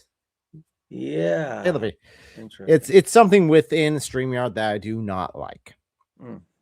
But it is what it is. So guys, make sure to like and share this live stream so more people end up seeing it and engaging with it. And we can get down to the truth. I do admit it was hearing his perspective was very interesting, because again, English is not his primary language. It is only one he learned after the fact. So to say, even with that language barrier there, he was able to see the same stuff we were able to and pick up on the same messages. It's pretty cool. Very interesting. So we do have a super sticker here. I believe this is the man who decided to join us earlier. Thank you very much for your donation. I appreciate it. Let's go on back to this here. Andrew said, okay, let's do tomorrow. I'll even take the BS prompt just to watch you evade the actual topic when I bring it up. So that's the background for everyone. And yeah, I have a problem with, if you want to criticize God logic, that's one thing. If you are actually being cheered on by the Dawagandists as they attack him because they want him out of the way and they want to discredit him, and you actually help them, then I think you got a problem and you need to correct it. But the Ortho Bros don't think there's any problem here. All right. I forget which skit it was. Maybe it was Chi and Chomp or something like that skit, that it was a picture, and this really does paint it correctly, and you could definitely use it. If the Ortho Bros or if the Dawah guys who are doxing people are cheering you on, you might want to reevaluate, because you might be the bad guys. Just saying. I forget what the skit was, but it was they were dressed up as Nazis, and they're all geared up, and they're like, Hans, I think we're the bad guys. Are we the baddies? He's like, what gave you that inkling? What gave you that impression? We have skulls on our clothes, and the bad guys are cheering us. Might be the villain. At one point, he just looks, says, yeah, I think we are the baddies. So yeah, if you're getting backed by some of the people who are trying to destroy Christianity, you might not be on the Christian side anymore. Just evaluate that, please. Yeah. I'm not saying it's too late. I'm just saying, if you realize it, you can get off that train and get onto the right one again. So we do have a caller in that I do want to give a little time to. Welcome. Oh, I'm sorry. Hold on. Let me kill the. Where are you here? Okay. Sorry. Can you hear me? I heard you playing in the YouTube stream. Yes, you'll get an echo if you do that. It would be good. Yeah, I had to kill that. No, I wasn't expecting. Thank you for calling me up. Anyway, well, just to reiterate what you just said. No, I didn't make a skit, but I did make the comment. Radical Moderates rule number 99. If a Muslim agrees with you in a dispute between a Christian, then you are on the wrong side. I'm just saying, you got to check that. Okay. But I got a question. I didn't even see that. I didn't even see that comment. Yeah. Well, that was on his when I was interacting with this guy. I didn't know he was a Christian. I didn't even know he was an Eastern Orthodox Christian. Okay. But I got to give him credit. Let's give him props. His bit on his debate where he said Muhammad had a 1.75 inch fill in the blank. Okay. That was genius. Okay. If you guys seen that, that was genius. And his You're talking about Andrew? Yeah, Andrew. Yeah. That was genius. That bit, dude, that will live in infamy, if you will. And then his comment when he was debating on cousin marriage, was it with Junior? It was with Junior, right? The savior of Dawah. Oh, was that Junior? Yeah, I think it was Junior. Junior? I see what you're holding up there, bro. Yeah, I see what you're holding up there. Where he said, dude, in Pakistan, it's like 60-something%. You're marrying your cousin. So no, it was he was debating Pikachu. Was it Pikachu? For that one. Oh yeah, you're right. Yeah. But the line, if you are in Pakistan and you're not having sex with your first cousin, you're the weird one. I'm sorry, that was brilliant. Got to give him credit, dude. You know what I mean? He does get good zingers, and he did get Pikachu to admit that he prefers stupid people for Islam to be able to survive, which by itself was a highlight of last year. Don't get me wrong. Yeah. It's just his actual debating style, I think, is the lowest tier you can get. Well, yeah. So like I said, I didn't know he was a Christian. I thought he was just some conservative, whatever. You know what I mean? But I honestly didn't know. Okay, until this. But either way, I got a question for you all. I listened to this crap show until they started the stream with God Logic and Lady Logic. You know what I mean? I'm like, God, I'm bailing on this. I'm going to listen to something else as I work in the background. But he brought up this scenario. Well, first of all, he came in heavy. He came in hot. He came in for a fight. He wasn't, where David Wood was like, yeah, it's just going to be, jovial. We're going to have a good time. But did you get that impression? Where he came in for a fight. Absolutely. You know what I mean? He came in angry. You know what I mean? But anyway, his first scenario, dude, it baffled my mind. I'm like, what?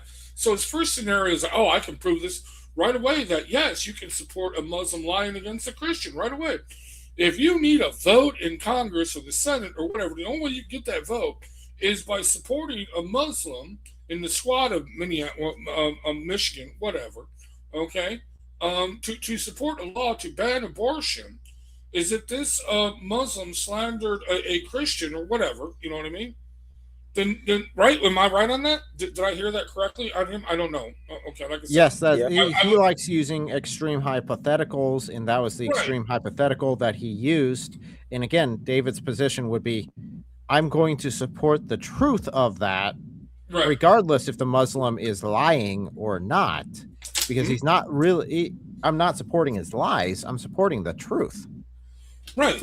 Well, actually, I also heard David said I would just find another way. But either way, point is this. So flip the script on him. If I needed in Congress or the Senate or whatever, 30 Muslims to vote in favor of a ban on abortion, all they had to do was zoot his wife and children or her children, and maybe even himself, and he doesn't press charges, and that's the only way you can get this passed. Will you support that? Do you know what I'm saying? Take it to that extreme. That is absurd. No way, sir. You know what I mean? I agree. Normally I wouldn't try to use those sort of examples, but since Andrew has gone to the most absurd out there in order to prove his point, I'd have to let that pass, because that seems to be about the same level as we're seeing from Andrew anyway. And again, that's just stupid, because all he's doing is just using hypotheticals to prove a hypothetical situation. Not only was it a hypothetical, it was like an extreme one-off. Like, okay, you're bringing up the exception to the rule. Like, okay, sometimes. I remember that's what David said. David said, okay, sometimes, I guess, in a one-off situation, that would be the case, but that's not what we're talking about here. But even in those one-off situations, you're not supporting the Dawah lies, which is what was being promoted here. You're supporting the truth, even if they think they're lying about it, even if they're not really supporting abortion. You still know abortion is wrong, so you're supporting the truth that abortion is wrong. Not necessarily the Muslim itself, or himself, or herself, or whatever. Exactly. Oh, another point he brought up in the X exchange or whatever was that, oh, these apologists, they pretend to not swear in public, but I've been with them and they swear and blah, blah, blah. I'm like, dude, I do all kinds of things in private, and especially with my friends and stuff, that I would not do in public. I burp, I belch, I fart, I do this in private, defecate, urinate, whatever. Okay, what? So you're now saying that we have to do this in camera to be authentic?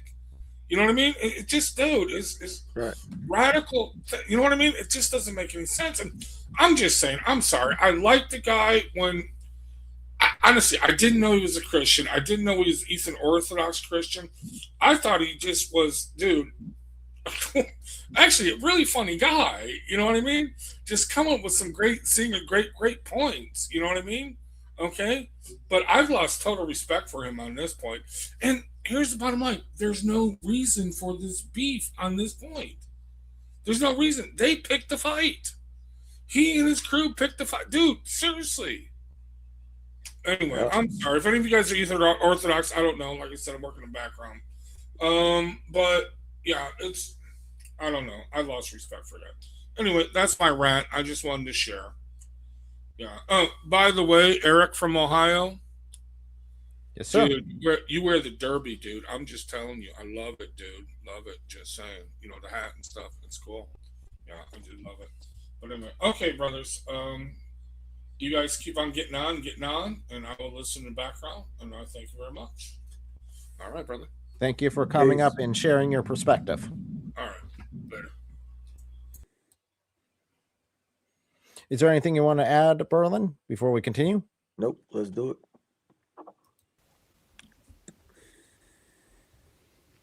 You all good? Yep. Okay. So I don't know about any of this shit because I was asked to come on and debate a specific prompt. That prompt specifically has nothing to do with any of this. Nothing. The prompt is, should Orthodox Christians support the lies of Dawahists who promote violence against Christians and threaten to rape women? That is the prompt we agreed to, correct? Yep. Okay, great. And you're affirming that they should not, obviously, right? I would say they should not. Okay, great. Okay. I know Andrew has done debates before because I've been there. Does he not know how openings work? Clearly not. Or it's either he doesn't know how openings work or he is just actually playing games already. Yeah. Because he definitely gave an opening with AP. And this is a debate. So, and David, I mean, at the beginning of this live stream kind of lined out what he expected, 10 minutes for David, 10 minutes for Andrew, opening debate, and then they could go from there. So opening discussion and go. So now it's an opportunity for Andrew to make his case. Yeah, lawful in the chat. I noticed that too. He said this dude could not pronounce Dawahist. I noticed that too. He kept saying Dawahist. Oh, Andrew. Right. So my position on this, since you're trying to burden shift to Jay Dyer or something, which is strange because your audience was just adamant that I would be the one who shifted the burden, yet it's you. I would say sometimes they should. And I brought 3 logical examples for the 3 times that sometimes they should.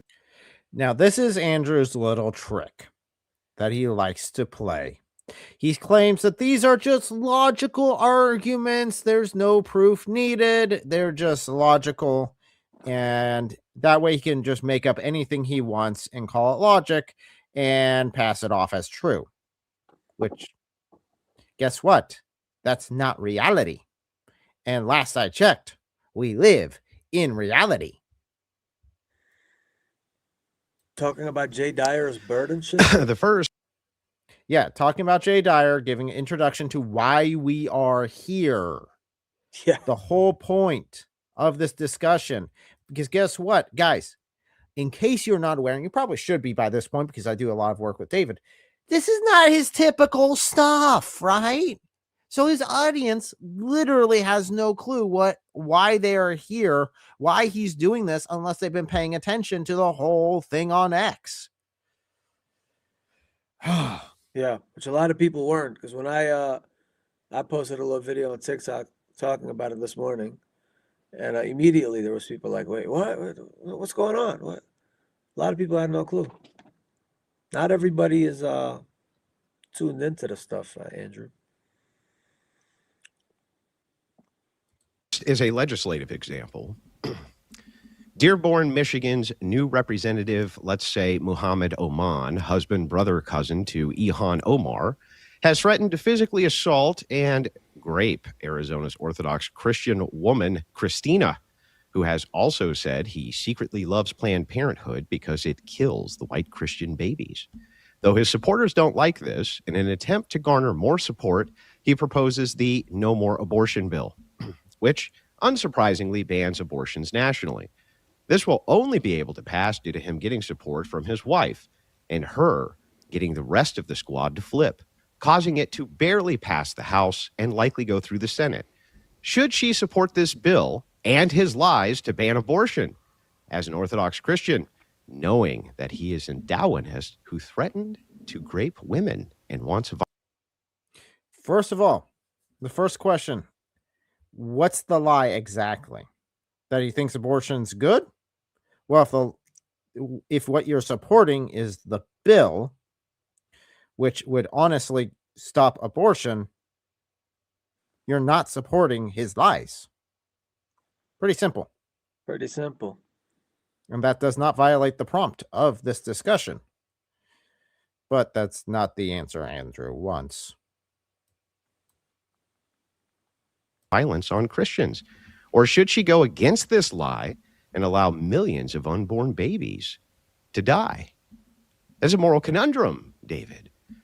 Should the Orthodox Christian in this scenario support that Dawahist and his lies or not? I'm just curious. Can you give me the answer, please? Oh, you want me to talk? Yeah, I'd like to get to the debate. Are we going back and forth? Yeah. Again, David set this up at the beginning as this is your opening statement. And he's expecting 10 minutes of opening statement. Okay, bit of a surprise there. By the way, it took an entire hour to get to the actual conversation because Andrew wanted to play semantics games for literally 65 minutes. Oh, yeah. But that's what his specialty is because he tries to get you into these impossibly hypothetical solutions where there's only two options. After all, ladies and gentlemen, how many of you guys in the chat deal with life and there's always only two options, not a third option at all? Yeah, he's used to debating libs, talking about politics and getting gotcha moments on him. You know, that's what he does. That's why I said he's not an apologist. And he's not really a debater either if all you're trying to do is get gotcha moments.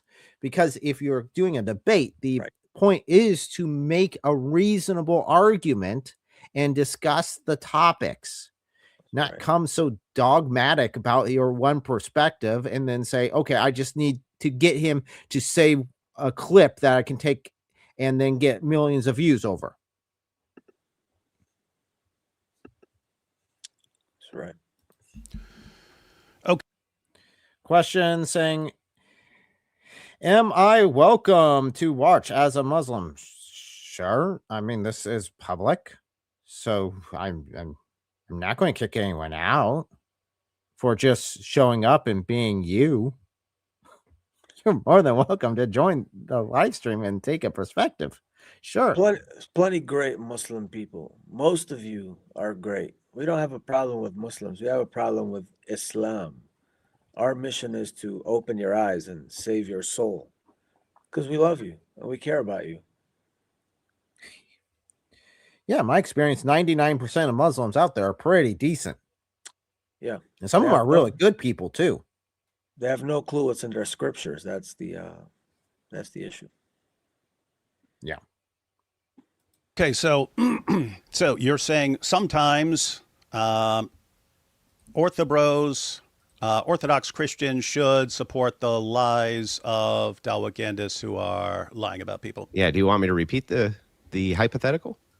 I'll repeat it for you. Yeah. Okay. Yeah, Dearborn, Michigan's new representative, Mohammed Oman, husband, brother, cousin to Ilhan Omar, has threatened to physically assault and grape Arizona's Orthodox Christian woman, Christina. He also has said that he secretly loves Planned Parenthood because it kills white Christian babies. Though his supporters don't like this, in an attempt to garner more support, he proposes the No More Abortion bill, which unsurprisingly bans abortions nationally. This will only be able to pass due to him getting support from his wife and her getting the rest of the squad to flip, causing it to barely pass the House and likely go through the Senate. Should she support this bill and his lie to ban abortion as an Orthodox Christian, knowing that he is a Darwinist rapist who threatens to grape women and wants violence on Christians? Or should she go against this lie and allow millions of unborn babies to be murdered? Like, you serious, dude? Yeah, I'm serious. Can you? First of all, to my understanding, Andrew does not have any sort of higher education. I normally don't pull the education card because I don't use it as a mark against anyone normally. But when you are trying to use a hypothetical situation to force someone into a conversation, and that someone you're trying to force has a doctorate in psychology, you might be a little out of your game, boy. I think you're used to talking to OnlyFans girls, not actual adults. All right. Answer my question, please. Just to clarify, if the topic was should you torture babies for fun, your answer to that would be sometimes, because I could come up with a situation where torturing. But that's not the fun. topic, David. And he immediately calls it out. What's I do love that. It's like, what's the great American saying where it's like, don't argue with a fool because from a distance people can't tell who's who. That's David kind of set himself up for this. You know, he's arguing with a fool, and so, you know, the fool gets to kind of enforce his rule sets. This is the issue with discussing with people like Andrew. Yeah, but I do enjoy David calling this out immediately and not letting it go too far. It's like, so your hypotheticals just make up any sort of situation that I would have to agree with your perspective, and then I automatically win. Anyone can do that. Anyone in the world could do that and then get you a gotcha moment and get some clicks. That's all that is. It's no grasp in reality. It's just fluff. Yeah. This is but you would argue that, right? Yeah, but this is not the top. This is. Yeah, I would argue that. I would argue that if it would get me to win an argument, I would say anything, any sort of hypothetical that's out there. Yeah. Oy. So you would argue. You that. and I agreed to. Can you answer the question? Yeah, I know, but I'm saying, can you answer the question? I'm saying, as far as methodology and so on, if the can topic you answer the question? If the topic were, should Orthodox Muslims torture babies for fun? Can you answer the question? Your response would be sometimes, because I can come up with a situation where it would save other people, right? Can you answer the question? Yeah, but David's not playing his little game. He's used to people just answering because it's his show and he gets to dictate the way it goes. That's not the case in this situation. So let me go ahead and put this poll on here because I was going to do it originally, but I was like, I'll wait a little bit. But at this point, I mean, it's pretty obvious. I think you could get the sampling here. Who did the best? I put it up in the corner. Andrew Wilson, David Wood, equally. Kind of both did the same, or no one. Take a pick. I'll leave that up there. Remember, in the chat, you can press 1, 2, 3, 4 to vote, and it'll automatically take your vote from the live chat and add it to the score. Hopefully, it is working completely. I see that it's working completely. Okay. Make sure to put your votes in so we know. Let's continue. But let me go ahead and grant it to you. So there you go. Oh, yes. You happy now? Yes. So your answer is sometimes, right? Now let's try to figure out the okay, hang on. of how Stop. frequently. Is the answer yes? Yeah, I can't say. You can't say. I you're love not sure. Because it's not exclusive. There doesn't have to be an exclusive option. You're making a binary option in a world that's not binary in that way. There's always a third option. There's always a third door. If you're going to lose the conversation anyway, if you're going to lose whatever it is, see if there is a third option. And most of the time there is. Including legally, by the way. There's normally a third option legally. You're not sure what Orthodox should do in that situation, Dave? You're real confused about it, are you? I'm saying because I'd probably, if I wanted legal changes, I'd probably go in a different route than going in that direction. That would be pretty darn creepy. Option. Okay, that's great. Should they go ahead and support third the life option, bans abortion or not, Dave? You should support a law. That doesn't mean you need to support the lies. Yeah, but you have to support the lie. She's the deciding vote here. If she doesn't support the lie, this abortion bill doesn't get banned. I'd say go about it in a different way, man. What is that? What? There is no other way. It's baked into the hypothetical. You're coming up with an That's it. It's baked into the hypothetical. I made sure you would be trapped in this hypothetical world that I am building. And note what he's saying here, because he complains about David doing this later. That he bakes something into the hypothetical, and that's wrong of David to do. But David just looks at him. But that's what he's already done multiple times. Is he sets up these impossible situations, these possible scenarios. So disingenuous. Too. What are you saying? Sorry. So disingenuous too, right off bat. That's what it comes down to. I mean, this is just ridiculous. You could do this with any How is it topic, ridiculous? Andrew. You could do this with any you're topic. Right. Hang on. Let me try it with a different topic. Okay, here we go. Should Orthodox Christians support the lies of these Darwinist rapists? So let's try it this way. If a Darwinist rapist says David Wood raped a 15-year-old up the ass, if they said that, let's just say, in this hypothetical, and that is morally wrong, and I don't believe the Darwinists because they're a bunch of child kid diddlers themselves, should I still affirm that statement as being true, even though I know they don't really believe it? You're absolute just personal attack. And he repeated this like 5-6 times, dude. And he kept, like being vulgar about it. Like, I mean, we're 17 minutes into this thing, and he's already nasty. Yeah. This is not, let's go ahead and debate this topic. It's, I actually really hate you, and I want to try to embarrass you and get click out of this and destroy you because you dared to question my hero. We'll just use that term. No, didn't he actually call him his hero? He calls him his hero, but it's more like his Lord and Savior at this point. Yeah. By how he talks. It's like, dude, you're replacing your first love here. Very weird. Don't do that. Don't do that. Jay Dyer is not worth it. Asking if you should affirm something. Asking if you should affirm what they're saying, even if you don't believe what they're saying.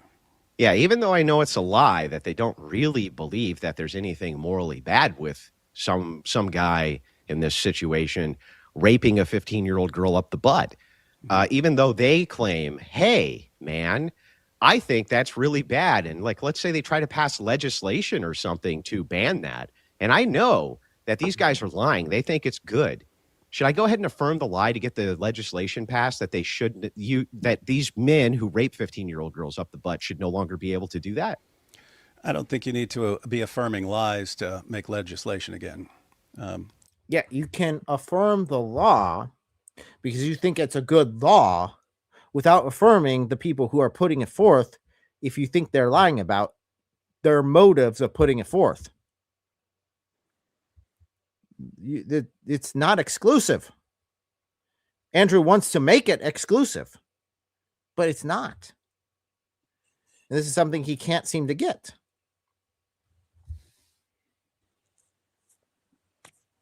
That's not my question. I didn't ask you if you should be affirming lies in order to get legislation to move. I asked in this specific case, David, would it be the case that if there was a 15-year-old who was raped by a man up the butt, and Muslims were trying to pass a law to outlaw that, even though I don't believe that Muslims think that's a moral wrong and they're lying about that, shouldn't I go ahead and affirm that lie anyway because it gets me what I want? You can affirm you want the legislation. You don't need to affirm any lies or support lies, man. What do you mean? I'm affirming. I know that they're lying. I know for sure they're lying because Muslims don't care about that. They rape children all the time. So the question just becomes, since I know they're lying, shouldn't I go ahead and affirm that lie, David? I don't think you need to affirm lies, man. Again, it's two different things, and Andrew does not get this, where you can support legislation because you think that's a good legislation, but you don't have to support the person who lied in order to get it pushed through. Does he not get it, or is he just being disingenuous on purpose? He either realizes that his logic is actually not as good as he thinks it is because he's actually going against someone who actually thinks things through, or his brain is melting because no one's actually ever pushed back in this way because they normally just fold because he's Andrew. And they're OnlyFans girls. Yeah, and they're OnlyFans girls. He has specifically targeted, and that's what he does. He specifically targets people that are prone to being low IQ in order to get clips of him making fun of people with low IQ. And then he comes against someone with an extremely high IQ. And he is just absolutely destroyed because he had actually nothing to go on. And David gave him so much grace too. During this entire thing, he gave him so much grace. Kept allowing him to interrupt him. Never muted him. Never put him in check about it. So on his channel, supposedly was on the other channel too, but yeah, I was watching it on David's channel. Again, I can't.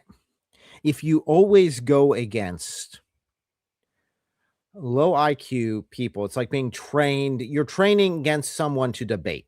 And if your entire career is, I just beat up on people that aren't very smart, that's all you're going to be trained against. You're going to have nothing to actually be able to push back on when you run into someone that's actually capable. We do have someone calling in here, so I do want to let them have their say here. That gives me a break from Andrew, which is a nice thing. Welcome. Hello, thank you for having me here. Can you hear me well? Yes, what's your thoughts on this? So, for context, I am myself an Orthodox convert, and I find this baffling, all of this whole situation. Andrew, to say he wasn't arguing in good faith is falling quite short of how nasty this whole thing was. There's something actually that stuck with me from that you mentioned earlier about why does the Orthodox Church not rein in more these authors. I think a big part of the issue I've noticed on my end is that a lot of the clergy is older. there's a few notable online, but a lot of them just don't really know much about this stuff. It's hopefully something that will change soon-ish, but yeah. Good point. Good point. No, that's a good point. Yeah. Yeah, just my 2 cents. I do hope that changes soon, because these kind of people really don't give the right name, even if I guess a lot of these OrthoBros just are recent converts, or well, recent-ish converts for the last few years, who are operating from, I guess, a lot of zeal, but also a lot of bitterness. But that's sort of a bit of an odd theory. It's still not good to do all of this. No, I think you guys a very powerful point there with saying, you know what, some of the clergy are a little bit older. They aren't up to date on what's going on social media. I mean, seriously, I'm on YouTube and it takes a lot to keep up to date. Yeah. So I'm not saying they're doing anything wrong in that regard. And I mean, we're in a world that's changed rapidly, and this is a new thing that's come up. So I would say, sorry, I'd say you're probably right about that. They definitely need to adapt. And I'd say definitely should get on this, or else this is all the world's going to see. I agree on that. Huh.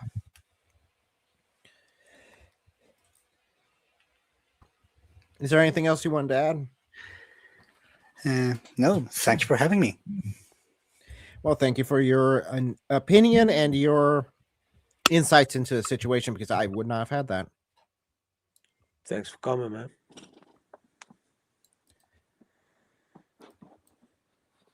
Oh, wrong one. That was me sending the link to Dyer there, inviting him to come join the live stream because he wanted to come debate or block. I'm not going to block him, but he can come debate. We're still waiting. Can you answer my question? So the answer is no. No, go about it in some other way. Okay, so the answer is, if it was the case that Muslim Dawahist rapists wanted to propose a law which outlawed men raping 15-year-old girls up the butt, that in fact I should oppose that. No, because I know they're lying.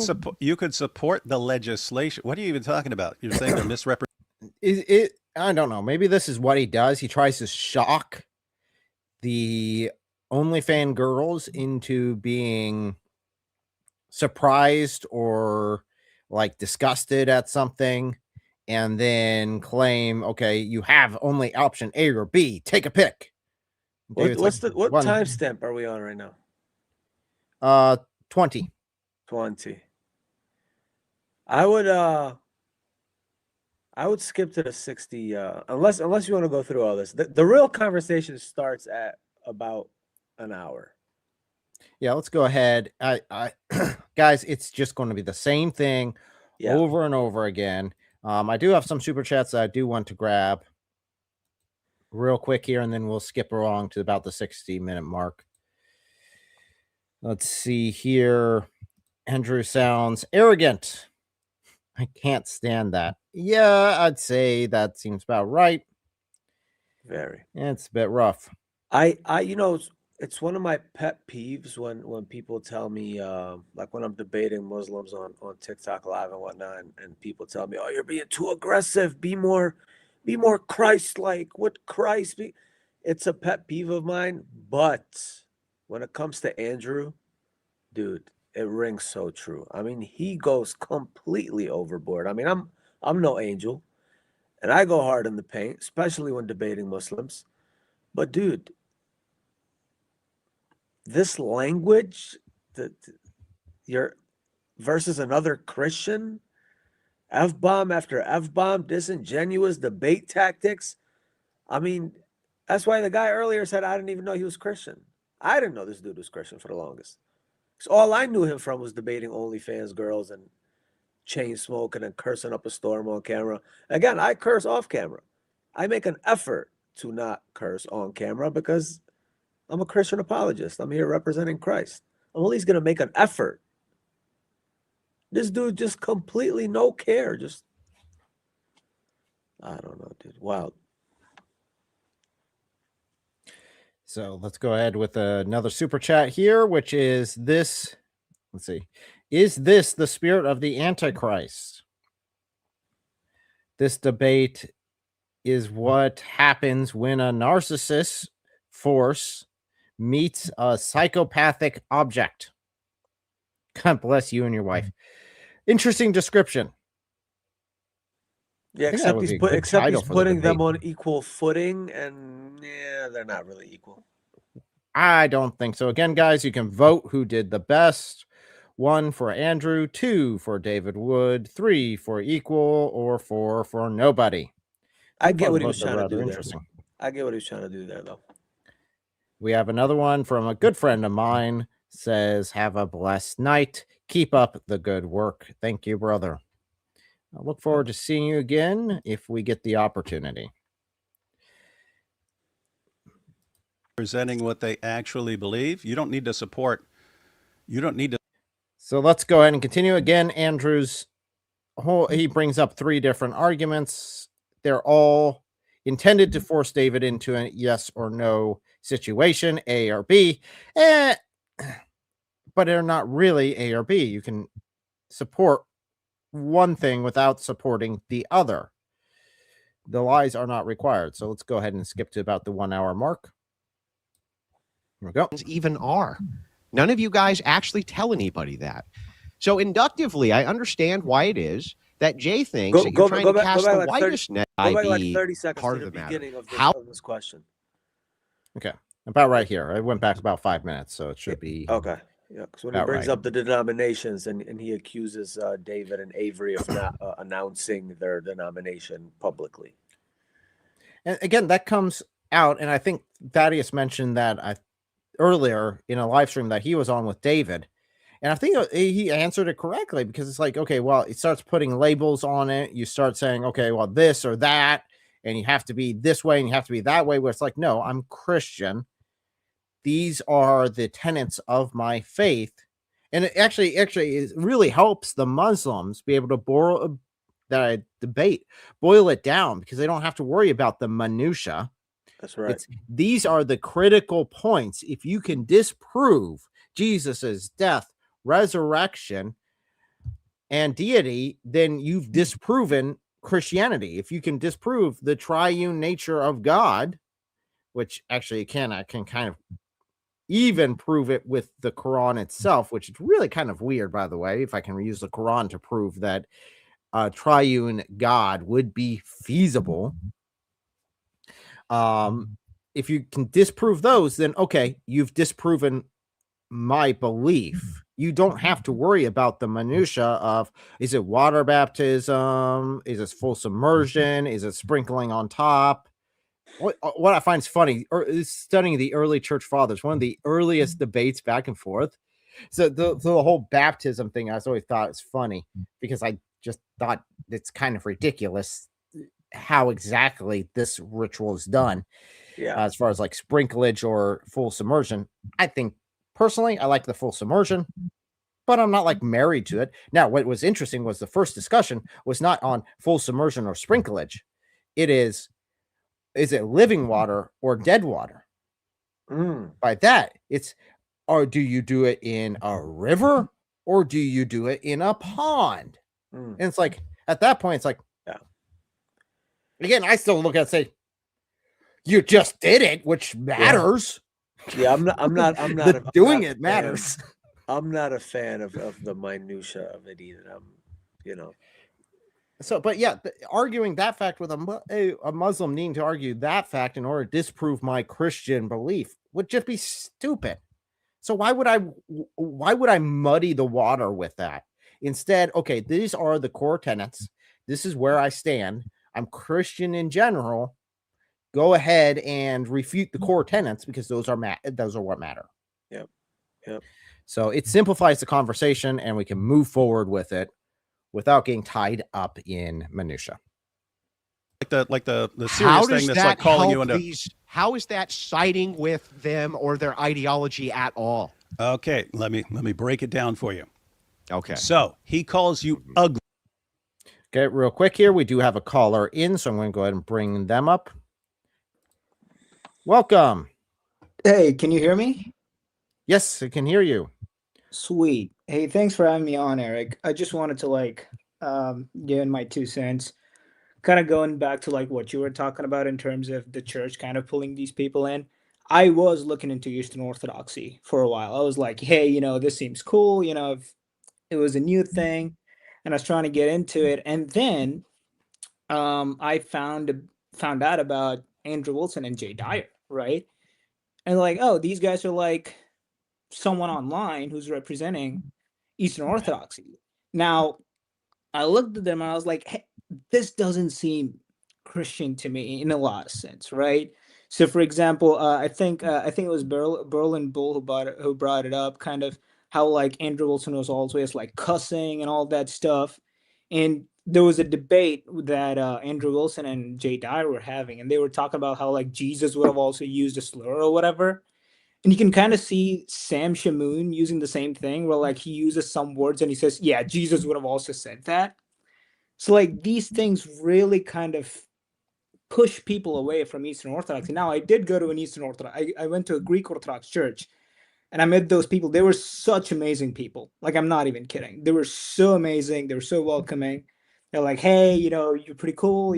Let's talk about things. And I talked to them about icons because I'm an Episcopalian, so I'm a Protestant. And to me, like, icons is, something that is kind of borderline idolatry. I now know that it's not exactly that, because I spoke to a guy in the Greek Orthodox Church who kind of explained the whole thing to me. So I think, in terms of that, it's kind of like people are being pushed away from Orthodoxy because of these people. So that was just something I wanted to say. Very, very bad representation indeed. Very bad. Yeah. I appreciate it. Now, I do there are things I disagree with the Eastern Orthodox Church. There are definitely some traditions I look at that I say, man, this does not look biblical. That being said, I really like a lot. I'm a sucker for any sort of stonework. Oh, yeah. Man, they got some pretty churches. They've got some really pretty churches. Yeah. And I do like, I love tradition. I really do. I love family tradition. I love cultural tradition. That sort of concept really appeals to me. I still have a lot of issues with it, and I'm definitely not going to lean towards it. But I think some of the stuff's cool. Oh, yeah. So, I did attend a divine liturgy, and it was amazing. It was really great. I'm a sucker for this kind of, like traditional Christian stuff, liturgy and all that. So it was really great. So that was one. Another one is like the whole cult, like behavior of these guys, because I think 2 hours ago, David had his own live and I was there, and some dude was just talking about how like, it would have been better for Nabil to have been Muslim instead of being like the version of Christianity that David brought him into. And I was like, yes. Are you like, is this a joke? Like, are you kidding me? Like, Nabil became Christian. He accepted the Father, the Son, and the Holy Spirit, and he defended the Trinity against Muslims. I've seen videos of that. Isn't that amazing? Like, how could you then say, hey, Nabil was better off as a Muslim? I mean, are you kidding me? Like, dude, seriously? This is just wild to me. Well, there's that, and then there's the other side of Nabil's story, which is the cascade effect, which we don't know exactly all the ends, but I can give you a little bit. I wouldn't be here right now doing apologetics to Muslims without Nabil's book. I wouldn't be. Because it was Nabil's book that opened my eyes to the need of Muslims to hear the gospel in this way, and how they could have the same hunger that I have for God and being deceived their entire life and going to the gates of heaven, and Jesus look at it and say, I never knew you. Depart from me. And it's like, you've worked your entire life dedicated to this God, thinking that you're serving the one true God. And then at the end, you've been serving the devil the entire time. What a horrendous trick. What garbage. I do not want anyone to go through that. And that that was something that came to me whenever I was going through that book. It's like, no, I would need someone to fight for me as hard as possible. Okay, I'm going to be that person. Mm-hmm. I agree. I totally do agree with that. And the last thing, and I'm getting off right after this, the whole debate, it was just like, to me, it felt like David just, first of all, I was surprised when the notification came. I was like, wait, David Wood was Andrew Wilson? What's going on here, right? Because I had no idea about the whole X drama or Twitter or whatever people call it these days. And I was like, wait, what's going on? And then I hopped on. And then as soon as I saw it, I was like, oh, okay, David just wants to have like a friendly conversation with Andrew Wilson because, you know, they know each other. AP kind of had a conversation with him. Yeah, they did have, you know, kind of a drama going on, but David just wanted to have a conversation. That's what I thought. And David did, you know, start off like that. He was like, you know, hey, this is what's going on. This is the context for it. And this is why we're doing this. And then Andrew Wilson opens his mouth and I'm like, dude, this guy is not here for like in good faith. He wants to fight. Like he just wanted to get on. And then the personal, as soon as he was like, hey, you know, let's assume there's this guy who like, you know, assaulted a girl. And I was like, dude, come on. Like, you're not here for a debate. This is just personal. Like, why even bring that up? What's the point of all that, you know? That was just crazy. David had the audacity to attack his personal hero. That's what the issue is. Yeah. But yeah, anyways, that was my rant. Thanks for having me on, Eric. And cool song, by the way. I love the Eric from Ohio song. I'm a huge fan. Fire. Yeah. All right. Thank you. I do have another one coming up that I do plan on getting to eventually. Unfortunately, things keep popping up and it gets pushed off. So that one will be, there's one for L. So my wife will have her own one. And then I have at least 2 of the Impaler songs coming up. Nice. That will be, I have got quite a few shots I want to do with it. So you know what you should do? Like, of course, if you have the time and, you know, resources for that, you should like, you know, the pictures of Vlad the Impaler, right? Like Absolutely. You should cosplay him, dude. You should cosplay him and like have Quran just skewered all around you. And like, they have like the Ottoman thing going on. You just like stand there in the middle. That would be so cool. Oh, I have something like that coming. Believe really? There are quite a few shots, and it will involve some things that will be in the next Demolition Ranch video, the Quran Demolition Ranch video, which I hope will be out soon, because I do have a part 2 to that. That's a little clip of what happened afterwards, which ended up, in my opinion, being a little epic, but we'll see that when they are ready to release that. Nice. All right. God bless you too, amazing man. And have a good night. Well, it's night here, but you know, have a good evening, good night, whatever. Yeah. Later, brother. See you guys. It's not really a parallel because it's not like that's not something that's undermining whether people should take you seriously, which is what it happens if someone calls you a grifter or something like that. So let's suppose the guy makes up something about you being a horrible liar and so on, who can't be trusted. Suppose he does that. And then suppose Daniel goes and agrees with that person. No, that's not affirming anything else in this person. This person, let's say, is a Christian who just doesn't like you or doesn't like Eastern Orthodox or something like that. So the person goes, so Daniel goes to this person who is just making up things and saying that. Now, remember that this is after Andrew Wilson has, for the last, let's say, 55 minutes, made up multiple hypotheticals. And David has the audacity to make up a hypothetical to try to reach Wilson and have a conversation with him. Yeah, it was one thing I wish David pressed him on this more, because he kept saying to David, well, Are you saying Jay doesn't believe what he's saying about Avery? And it's like, I don't care if he believes it or not. It's irrelevant. Okay, fine. I'm sure he believes it. But what evidence does he have? Like, I wish he would have pressed him more on that part. Like, what evidence does Jay have for these accusations? The burden of proof is on you. Well, I think he gives. In fact, I'll skip along to that because I think I skipped back way too far. But I think he gives his best arguments for why he believes that. And I really wonder if Andrew also believes it. Andrew claims he doesn't believe it. I know, but he really seems to. I feel like he was trying to play both sides because he seems to be cool with Avery and he wants to keep that relationship. Maybe is kind of what it was striking me as.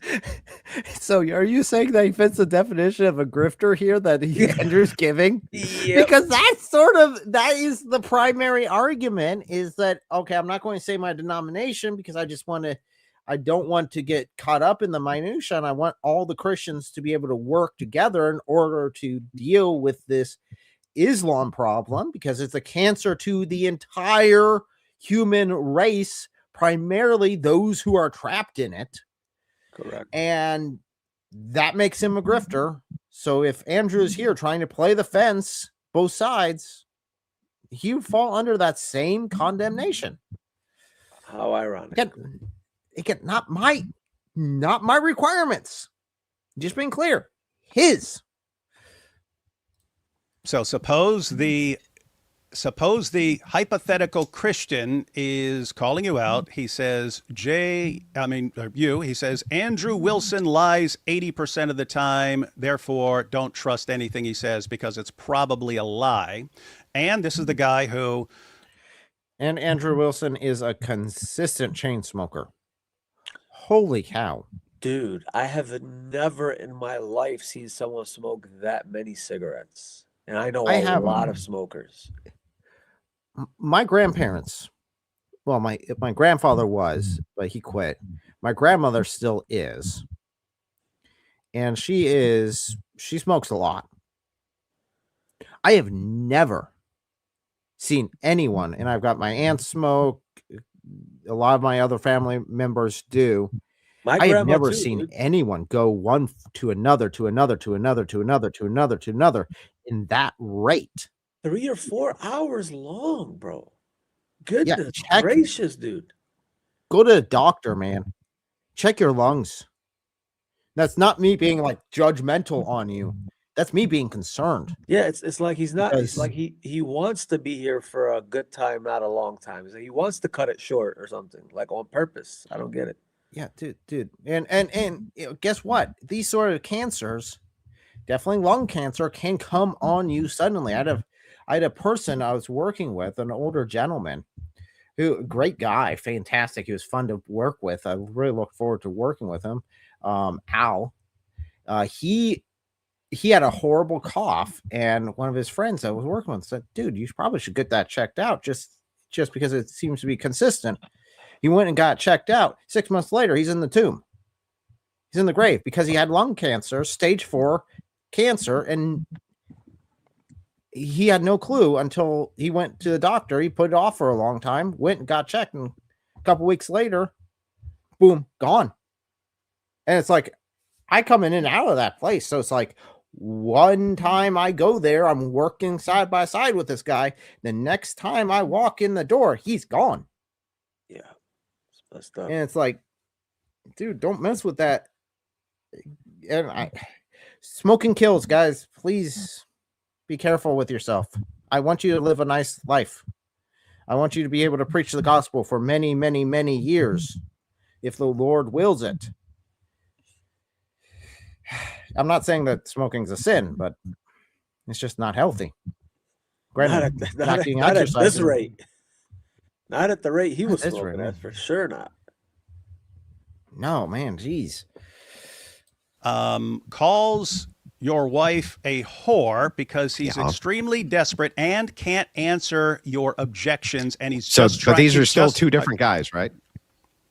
Yeah. So he's going after your wife specifically because that's how enraged he is, and then he says, very upset. Yes. Andrew lies 80% of the time. And then Daniel Hikikachu, just because you burned him up in the debate and he's mad, goes on and says, yes, Jade, you're correct. Bingo. Andrew Wilson does lie 80% of the time. and then they go ahead and use that. Say, see, even Daniel Hakikachu agrees with us Christians that Andrew lies 80% of the time. And then they use that. And you would say, well, he's not responsible for that just because they made up something and I agreed with what they made up. Doesn't mean that I'm responsible for them using what I said to confirm the lie. Yeah, you're baking in a bunch of things here, which is bizarre. The first thing you keep baking in is that. Remember what he said at the beginning?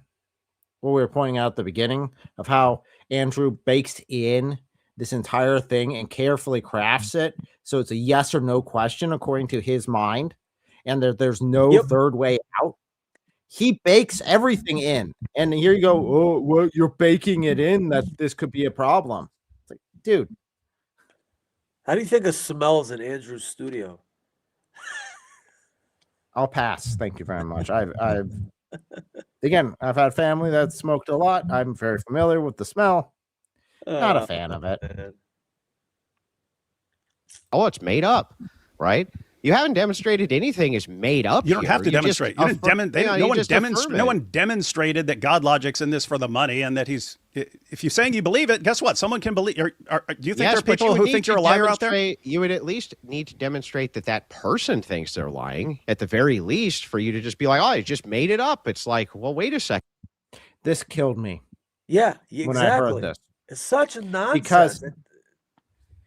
Because here's Andrew saying you can't just say things, you have to have proof, you have to have actual evidence. And I'm just remembering back to when I asked him for evidence for anything he said, and he yells at me about it, has a full meltdown over, oh, how dare you ask me for any sort of proof.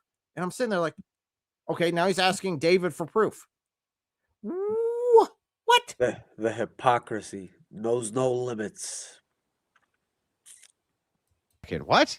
I don't know that I would even say that you can't make an inductive reason argument. Like for instance, I like Avery. I like Avery a lot. Nice guy. I like talking to him on the phone. I like all of those guys. You like that grifter, man? Yeah, I like him fine. I'm the king of the grift, baby. Okay. I like Avery. What are we doing, dude? Like, what are we doing here? He's trying to own David. That's what he's trying to do. And David just he's not falling for any of the traps that Wilson is trying to set up.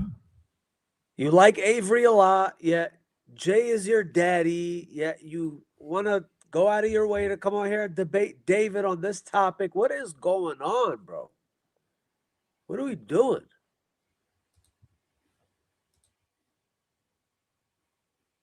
Jay doesn't like the grifter. Here's the thing that's funny though, right? Yeah, I'm not in a cult. I don't need to agree with everything Jay Dyer says in order to know that you're full of shit about this. That's so good. Really? Really? What is he full of shit about? About what? I know, and again, this is just coming on.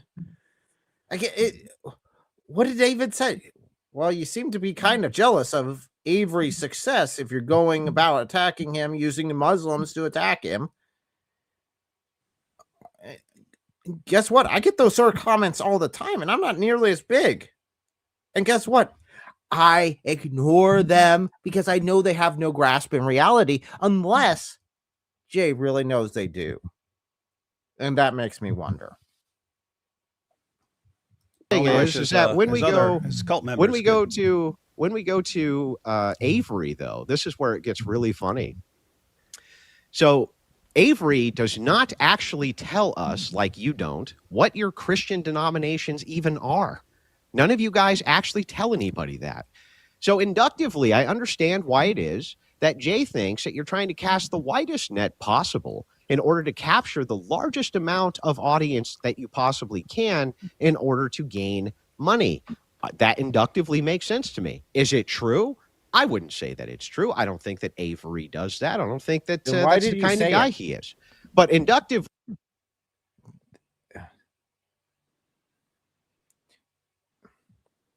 Yeah, he doesn't. Again, how does that make it? Okay. What are you doing here, Andrew?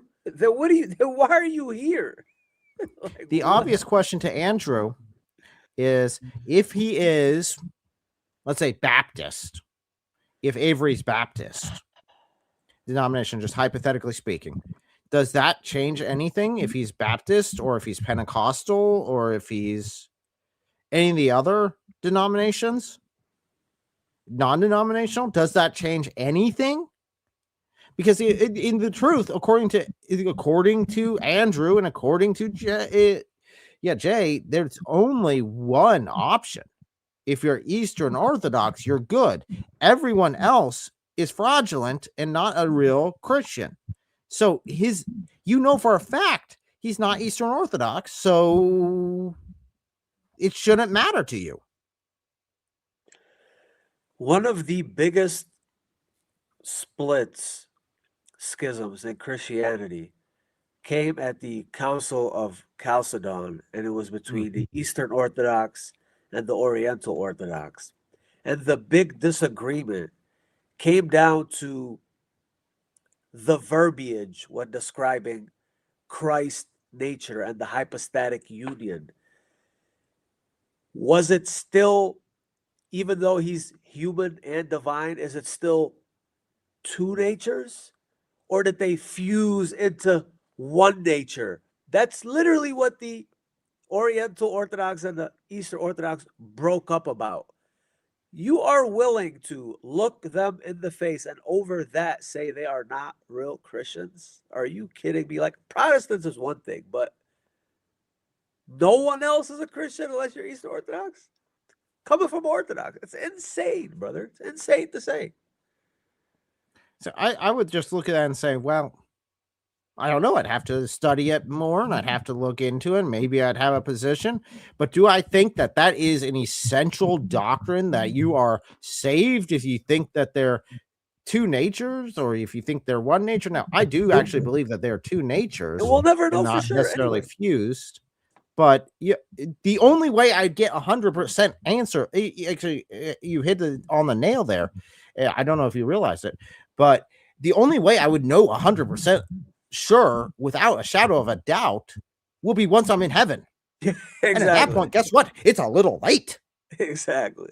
I'm already saved. I'm in heaven. Who cares at that point? I'll know. Yep. I'll know and be known completely. Fine. I'll know it. He's divine. Let's move on. He's divine. That's, again, I guess that's some of the things I look at whenever I'm working with Calvinists.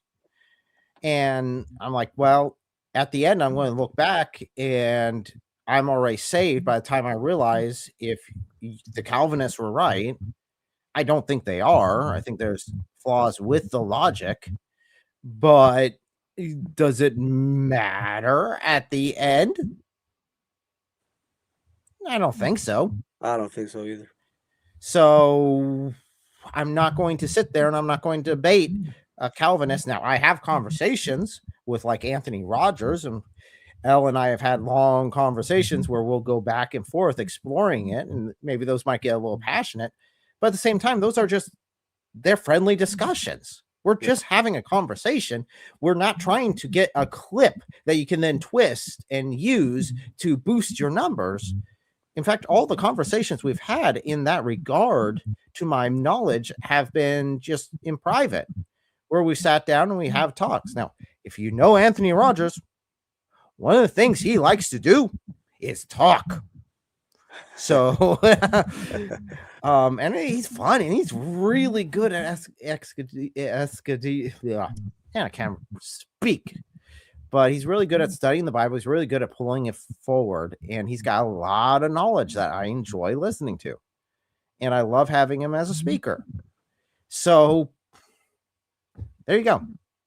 That's how evil I guess I am and how corrupt I am. I'm willing to work with Calvinists. I'm willing to have Orthodox Christian up here on my channel giving his perspectives on this, and enjoy watching his TikTok videos and really laughing whenever they pop up, and I'm like, there we go, and enjoying his perspective on things. So I mean, brother, I guess I'm evil that way. I can't say that Jay has an unreasoned position, even if I disagree with it. What you've done is you've taken it a step further, though. You have said that Jay is purposely colluding with Darwinist rapists in order to undermine you, even though all that happened, in fact, is that he agreed with a specific set of propositions, and then you got upsetty spaghetti that Darwinists decided that they were going to use that against you. Like, that's fucking Jay's problem. Did he really just use upsetty spaghetti in an actual debate? I mean, if you're talking to like teenagers, okay. But you're talking to someone with multiple doctorates, okay? Look at David's face. What's wrong with you? Look at David's face. It's like, did he really just say that? Is that the level of intelligence that we're at here? Is this low? Andrew is literally treating David as if he is an OnlyFans girl. That's what is going on here. And it's like, that's why you did so bad, Andrew. That's why you got spanked badly. He came to dunk on David and get some clout points, and David allowed him to do it. That's my only issue with D Wood here. But that's Christian charity. It's Christian charity for you. Yeah, I think David was trying to get a middle ground here. Yeah. To understand the perspectives. And again, I think that was his mindset at the beginning, and it was stated at the beginning, where it's like, okay, we're going to have this conversation back and forth. He thought it was going to be genuine, and we're just going to get to the truth of it. Yeah. And hopefully come to an understanding where we can stop this whole stupid infighting stuff that's going on. And Andrew's there. I'm going to destroy David because he had the audacity to question my hero. Daddy. Okay, Daddy. I'll go with Daddy. Yeah, the fact that of all the people in the world that you could agree with, you agree with the guy who's let's just, I don't know how anyone would disagree with this. If you are so obvious, if you are so obviously enraged at someone that you just go after his wife and so on, probably not the most unbiased source of information on someone. And then if you go out and agree with that person on his next attack on Avery, which you can read in the. Is he double fisting his freaking cigarettes? Because that was the other hand. Yeah. One hand had it, and then he switched to the other hand. Is he going? Dude. It's wild. Again, I'm not. I am concerned. That's gotta be like an alcoholic beverage he's sipping there. Because I remember like cigarettes being really good with alcoholic beverages, and when I was a cigarette smoker, like when you drink, you could chain smoke. The way he was chain smoking, whatever he was drinking there had to be alcoholic beverage. Dude, that's not mixing those two together is not you might enjoy it, but your body definitely doesn't. That is a lot of damage to your liver and your lungs at the same time, because your liver is trying to filter out both the poison of the alcohol, which alcohol is actually a poison of sorts, and this stuff from the tar and whatever gets in your blood system from the cigarettes you're smoking. So your liver is working double time in order to sort of try to keep you alive. And our bodies are amazing, and it's kind of the liver's job to do that. And there's nothing wrong with having a beer or having, well, I really hate the taste of beer, but having some alcohol every now and then, I don't think there's anything wrong with it. But to be chain smoking and chugging, because he's drinking that a lot, and if that's alcoholic, dude, it's tough being Andrew Wilson's organs. It's dude. Again, I'm not saying that because I'm greater than thou. It's like, dude, I want you to be able to live, and that does not seem healthy. You can read in the context is in response to the OrthoBros. He's offering you guys something. He's trying to get you to agree with him. He's saying, "Hey, OrthoBros, I see you're mad at Avery right now. Yeah, that's because guess what? He's a grifter. This is what," and he says this, and then you affirm it. It's not like they just independently come to. You're just saying agreement. the same shit. You're not actually demonstrating this claim, though. You're not showing how Jay Dyer is responsible because he believes this thing, right? And somebody gave him a specific set of propositions he agreed with. He said, bingo, how it is that he's emboldening them or gave them permission to use this in order to hurt Christians everywhere. Jay Dyer has a specific job. No. They were baiting you guys into agreeing with them. They were baiting them into agreeing with you, and then you did it. Calm down. Right? Whatever you think Yeah, I own this place. Calm down. I come down from above and speak to thee, oh little-minded OnlyFans boy that I keep treating him as, even though literally have had more influence than him. And guess what? Quite a bit more likable. And he eats the Quran. I'm not kidding. I go out with David and we do some outreaches together. I have never seen so many Muslims fanboy over someone as much as I've seen the Muslims fanboy over David. Holy cow. And he's supposed to be like the evil one. And they're like, dude, I just want to sit and talk with you. And David's cool. So he's just like, oh, you guys want to sit and chill and be cool and talk about philosophy and these sort of concepts, and oh, you want to talk about football? Okay, we'll talk about football and we'll sit here and chill. And I'm like, somehow people are online, they keep telling me everyone hates David.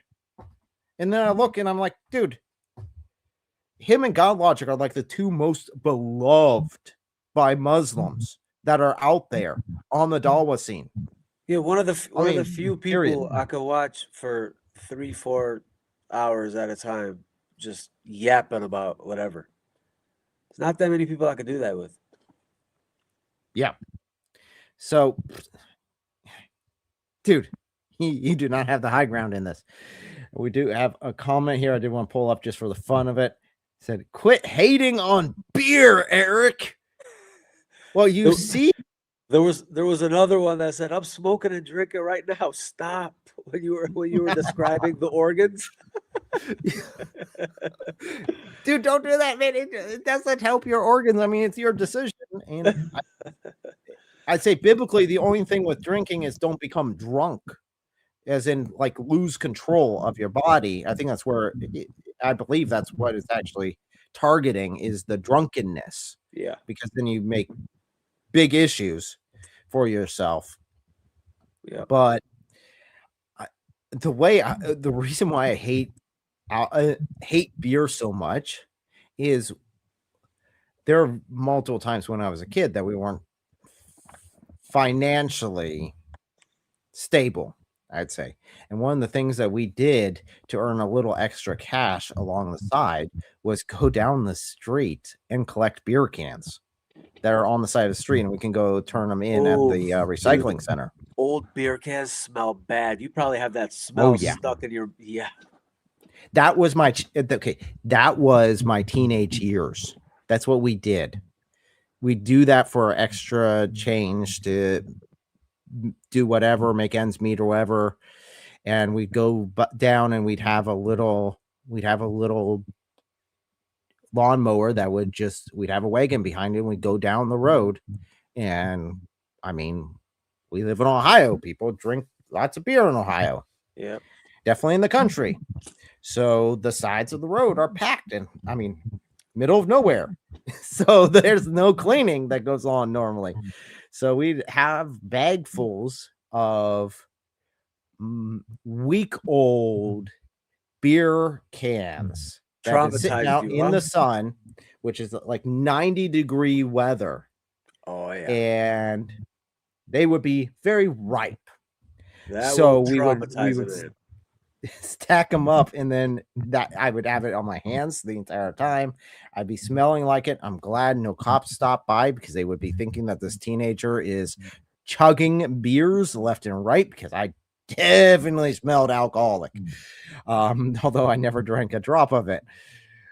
But yeah, that was a quick way of saying, I don't want to drink beer. I think I think I'm good. I think I'm good, because that's all that comes back to me is that smell. As soon as I see one of those cans and definitely crack it open, even though it's not as potent, you can smell a little bit of it. It comes back and just hits me like a semi. And it's like, I'm good. I used to work at a Detroit liquor store as a kid. They'd come do the can returns, and I'd have to take it to the back and organ. Oh, dude, that smell is so foul. Dude. I'll never forget that smell. Disgusting. Oh yeah. Nefarious evil trap was that Jay Dyer got sprung on him is irrelevant to whether or not he agreed to a specific set of propositions, because he agreed with them. And then that's used against you. You don't like it. I get that, but you haven't demonstrated. Okay. So Andrew wants to try to argue with us that Jay Dyer is so stupid that he couldn't figure out that he probably is getting baited here, and the Orthodox Muslim was playing him as a fool. But at the same time, Jay Dyer is a brilliant guy. Which is it? Is he an idiot who has debated top Muslims for 8 years, yet had no clue on an obvious Muslim trap from one of the biggest Dawah guys of our current time? I'd say one of the most relevant Dawah guys of our current time, because let's be honest, Ali Dawah and Muhammad Hijab are kind of like out. And he thought, I'll just agree with him, and he took it hook, line, and sinker. Is he an idiot, or is he a mastermind? Because if he's a mastermind, he should definitely have seen that. Yeah, it's tough. It's tough. The only way it's justifiable is if he genuinely had no clue who he was, which is it's just hard to believe. It's just hard to buy at this point, because for the last year or so, he has been their guy. So I don't know. I mean, that's again, Jay Dyer. I can understand if it's like, hey, he's not familiar with any of the Dawah guys. He's not familiar with the Dawah tactics. He hasn't talked with the Dawah guys. He hasn't talked with Muslims. He doesn't engage with them. He has no clue about this. And he walks in fully blind and just agrees with some random post he sees online. Okay. I could kind of get that. I wouldn't be fair. I could kind of get that. But for him to boast that he's been doing this for 8 years with debating the top Muslim guys, and he's got a whole playlist dedicated to, me owning the Muslims. Yeah. Which one is it, Jay? And you know what you're doing. You knew what you were walking into. And you full well plowed straight into that willingly. Yep. Straight at how Jay's now siding with him. Jay considers, because he's an Orthodox apologist, he doesn't consider most of the online Christians to be any better than most of the Muslims. He considers them to be Protestants just like they are, dogmatically. He might think that they have better moral propositions, because they do, and I think he would agree that they do. But that doesn't mean that dogmatically he thinks that they're correct. His great commission is to go after all false dogma, which would include yours, apostate prophets, all of the Dawahists, all of the Muslims. There, he threw apostate prophet under the bus as quick as possible. Even though when he debated apostate prophet, he glorified him.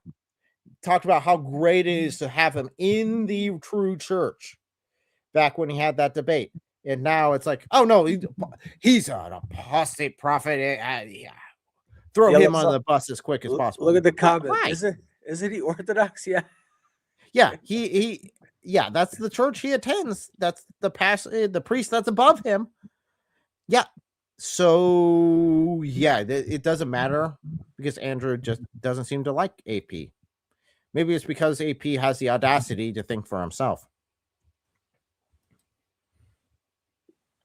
BRB. In fact, everybody who's not Orthodox, that's his commission. That's what he's there to do. AP That is includes Orthodox. Avery. That includes Avery.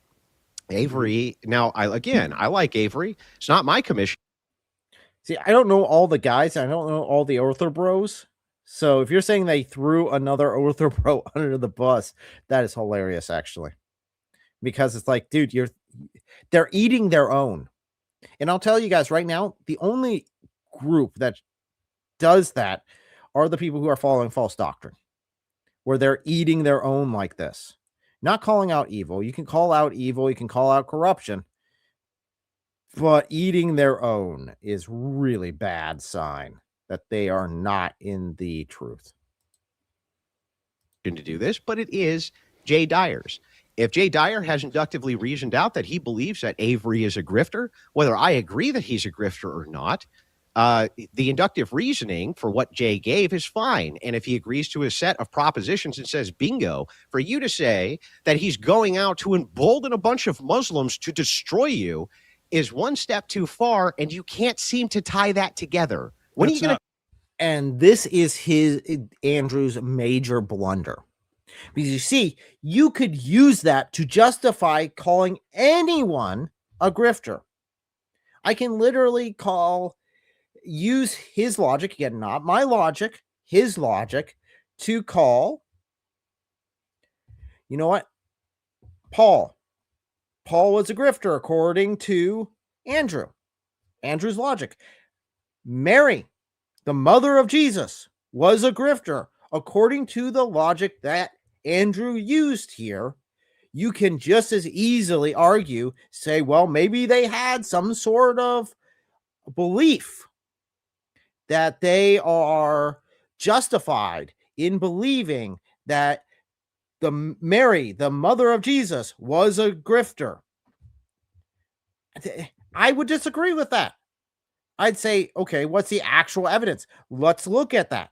Let's pay attention. But remember, when it comes to the people Andrew likes, he will not allow you to ask for evidence. He'll demand it from everyone else. He'll demand proof, just like he demanded with David. But when it comes to him and his hero, no, they don't need proof. They just need suspicion, accusation, hypotheticals. Because he might be, could be. That's one explanation. I'd say Occam's razor, that's still not even the most simplistic, easy explanation at all. Tie it together. That's not what I'm saying, though. So let's change a little bit. If Dawah guys are tossing something out there, and I would say obviously fishing for an OrthoBro during the OrthoBro versus Avery controversy, and he's tossing something up, because they always do this. Anytime there's some conflict, they jump in there and they go after the person that I don't care about their motivations. Hang on, Dave. I just let you talk for like 4 minutes straight. Yeah, but you don't care about their motivations. Well, kind of important, considering you just said that you focused on Jay Dyer's. This way did he focused on Jay Dyer, say he's justified because of his motivation. He's justified because of motivation. He's justified because of his motivation could have hypothetically been good. He could have been completely justified. And then David says, well, what about the Dawah guy's motivation here? Let's pay attention to that. And he's like, I don't care about them. They're not my hero. They're not my daddy. So again, guys, I do want to pull this up real quick. This is just the short from asking the question when we dealt with how Andrew responds when someone, primarily me, asks him for any proof at all. Not even demanding it, just saying any proof and taking any proof. Both of you guys have made quite a few claims. Yeah. Both sides. And some of them got to be fraudulent because, of course, they contradict each other. So I see references from you. I AP. don't see a single reference from you. All I hear are your claims. and So I have remember no how- sources to go on. Yeah, I gave 4 logical arguments. What references should I give you for logical arguments except me? Cited like one person this entire time. That's it. That's all you've given us. Yeah, I cited my own logic, We'd like yes. to be able to What check is logic? your logic. Yeah. Are you saying that we should only believe you as the supreme authority? Believe me about what? Of course, man. About what me you're about claiming, what? because What you am I haven't given any claiming? sources. This analysis is shared by virtually every scholar I can find, pro or anti-Zionist. This would effectively end the, quote, Jewish state apparatus, which would appease Muslims, and early anti-Zionist Jews made similar counter-arguments as well. Social dominance in culture doesn't assure prevention from atrocity for Jews any better than being a protected class under a different dominant culture. Israel refuses to disclose if it has nuclear weapons and will neither confirm nor deny if they do, nor allow any inspection of them if they do. Our own CIA has confirmed they do, but they don't disclose it. They want to assist with the fulfillment of biblical prophecy to bring about a new false Messiah and usher in an Armageddon. Not kidding. Now, the Temple Institute's goal in Israel, using both private and Israeli state money, is to rebuild the third temple and name a Messiah 30%. And it's, by the way, he's also not telling you this, it's increasing. It's not decreasing, it's increasing. Free question. Okay, Hold I'll on tell you one what. second. Source. All right, folks, hold on. Hang on. Source. Premise 1, me. Premise 2, me. Premise 3, me. Conclusion, also me. What logical arguments, Eric? What do you want, brother? It's just logical arguments. Those were not logical arguments. Those were just statements saying this is what they're doing. This is it's the FBI has agreed with me, and I'm like, Every okay, scholar. where every scholar? Okay, where are these scholars? Again, guys, this was a softball question because I knew AP. I already talked to him prior because we're friends and we chatted and we had a good time, but AP was telling me that he already had all of his sources ready. Andrew didn't. So I just figured that he would point me to a website. That's why whenever he pushes, what should I give you for logical arguments? And I'm sitting like, what is this guy smoking? This should have been easy. Cigarettes. Cigarettes, yes, cigarettes. We've confirmed, yes, chain smoking. We have Dr. Bacon.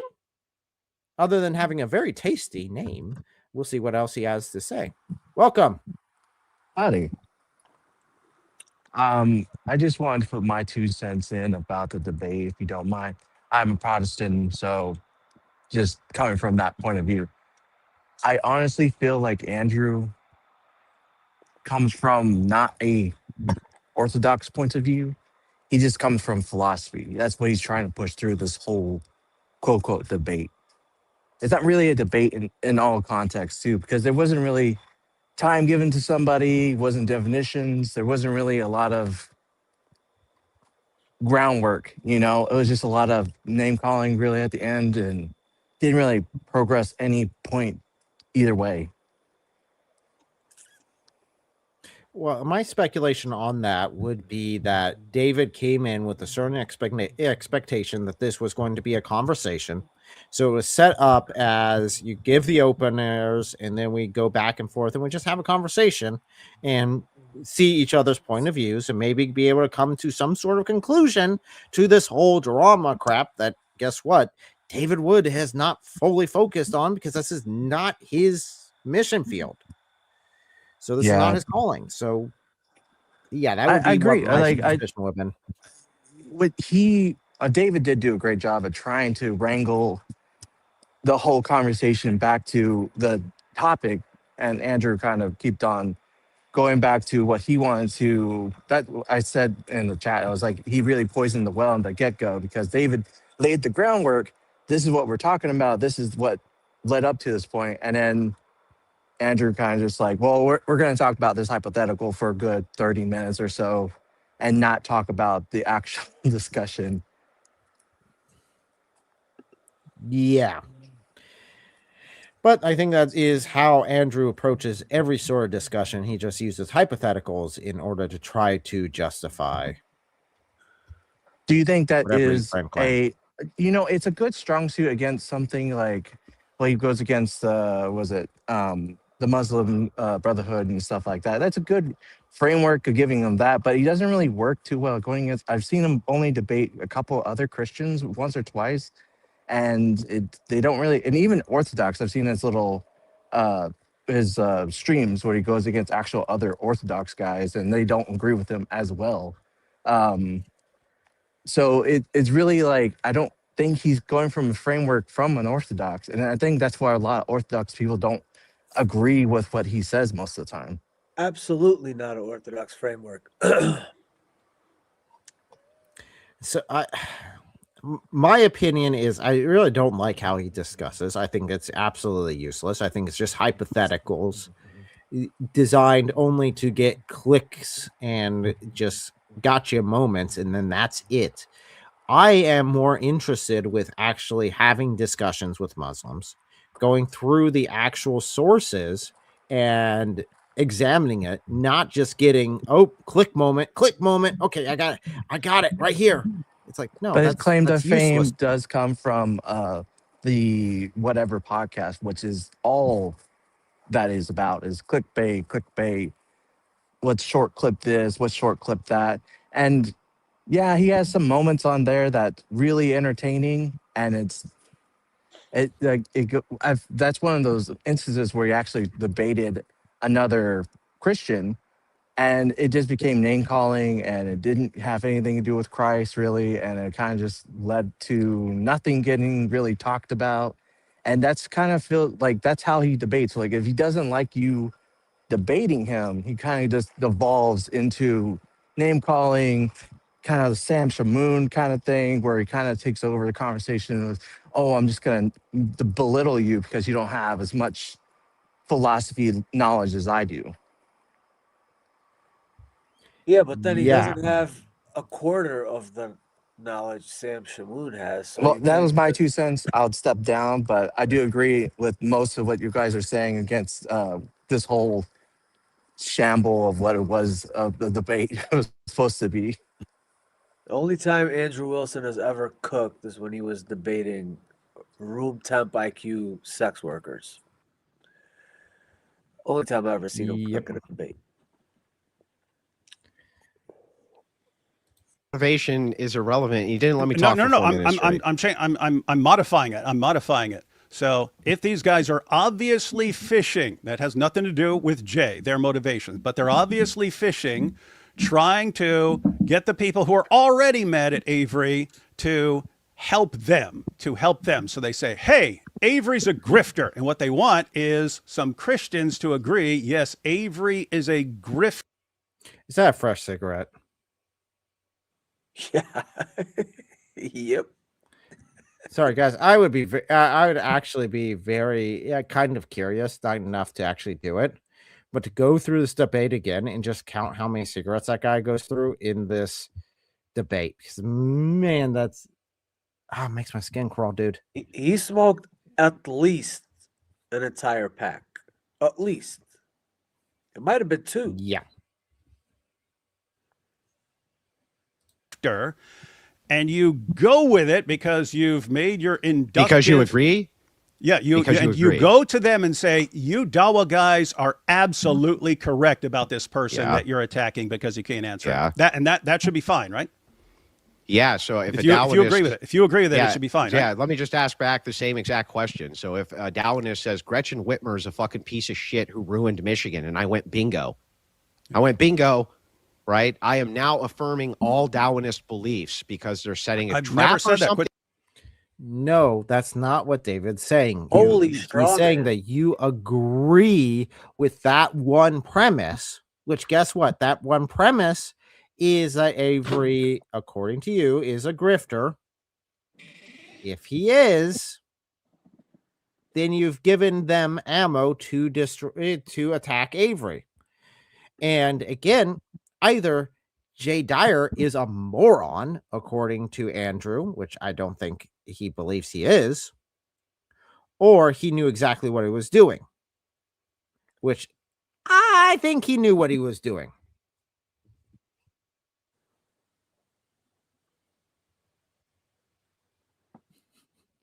If we ever do Andrew in any sort of skit, I think I'd set it up where he's got this huge cigarette And it's just every time you look at him, he's just like, this thing is just going as fast as possible all the way down. And every time you look at him, he's got a new one going. I'm talking about a cigarette like yay thick right there.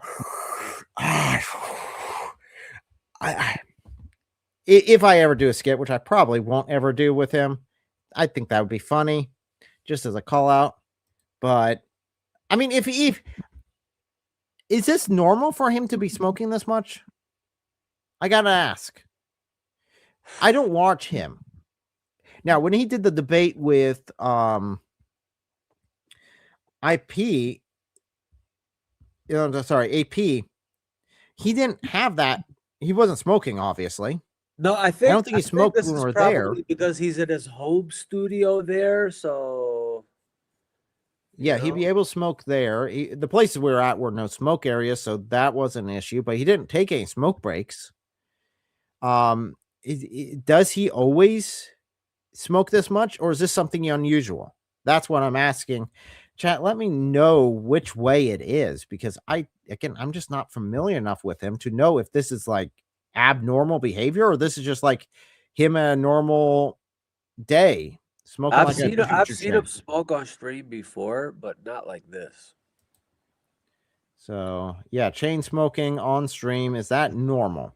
Because the main thing is, if he's drinking and smoking, it could be because he's actually pretty nervous to be here. Because those would help calm your nerves. I said that in my TikTok video. I literally said that. I said, yeah, I guess. Okay. Yeah. They are saying he smokes like a chimney. It's normal. So, okay. So if it's not abnormal, then he's just being him. But please get to a doctor. Yeah, I think even by his standards, this was a bit much, though. I mean, it was nonstop, dude. Okay, so we do have one saying it's way above average. Right. So in that case, if it's above average and he's there drinking, smoking, he's doing it to calm his nerves or to comfort him in some way because he's actually nervous going up against David like this. And again, he knows he's defending a BS point. He knows Jay is wrong. What's that? And he's working with someone with PhDs. It's not like this isn't an equal debate because again, I don't want to use the he's not educated thing because you can be completely skilled in something. Yeah. Some of the best people that do good work are not college grads, but they specialize in it for years and become extremely good in it. That's not what I'm saying. What I'm saying is he's trying to argue philosophy with someone with a PhD in philosophy. With David Wood. Yep. Yeah, exactly. Dude, you've got a water gun and you've decided to declare war against the United States Army. It does not work. But again, remember what I said earlier? This is why you shouldn't argue with a fool, because from a distance, people won't know who's who sometimes. I feel like David gave him too much credit even having this conversation with him. By the way, is this your mod? Do you know this person in real life? I do not know them in real life. I mean, he's got the Syrian flag on there, so must be one of my cousins. It could be. I don't know. He just seems like a really cool guy. We've chatted before. So he seemed to know what he was doing. I'm normally pretty relaxed with the mods. So if there's not someone actually like spamming or like trying to post comments or say, hey, stop looking at this live stream, go to this other one. I'm pretty easygoing, even if they're cussing me out in the chat or something like that. I don't actually care that much. But yeah. So quit straw manning me. I've never said that he's responsible. Okay, that he's affirming that Muhammad's a prophet. Then he's assisting them. Assisting them. He's assisting them discrediting Avery. It's already being used. They're already using it. They're already using it. You see? How's even that the Ortho Bros agree with us. How's that Jay's Because he went to them and agreed with them and affirmed this about this guy based on Again, it would have been different if he just made the post say, hey, I think Avery is a grifter. And then the couple guys looked at it and took it. Go ahead. Common sense, Andrew. Common sense. It's But not to that go out and actually look at the Dawah guy's posts and then go and agree with it, that's different than just making a post yourself and saying, and then them taking it. You knew they would use it, and you gave them ammo. Yep.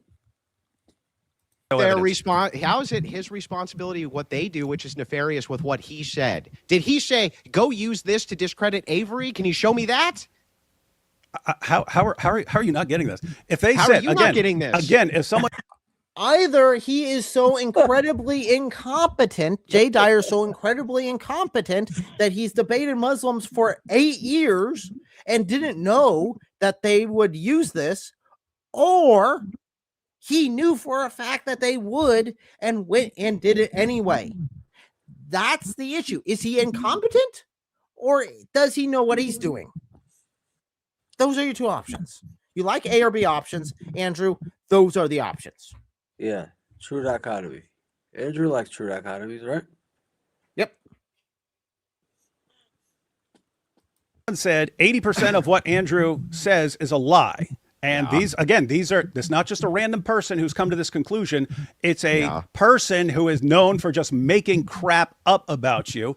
Daniel goes to him and says, bingo, you're absolutely correct. He lies 80% of the time. Yeah. And then they use this. You're saying there's no problem with him because there's no problem with him because they use it. Yeah, if they use that to affirm ideology I did not agree with or agree to. No, they're just affirming an attack on you. Is why no one should ever listen to you. How am I responsible for that? I wouldn't be responsible for that. No, Daniel.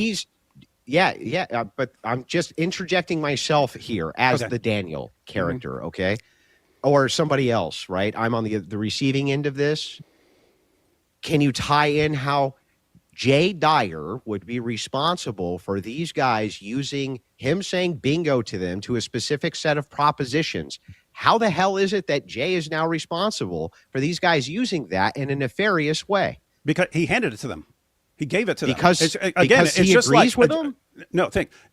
If let's suppose it's one isolated Christian who just hates you because you always bake this guy and he can't answer you, Sure. And again, he spends all his time calling your wife a whore because obviously he can't answer you, so he's just trying to attack you in any way. And then of all the people Daniel could go and agree with, he goes to this particular person who's been calling your wife a whore and therefore should be pretty darn obviously not the most reliable person, and says bingo when the guy says you lie 80% of the time.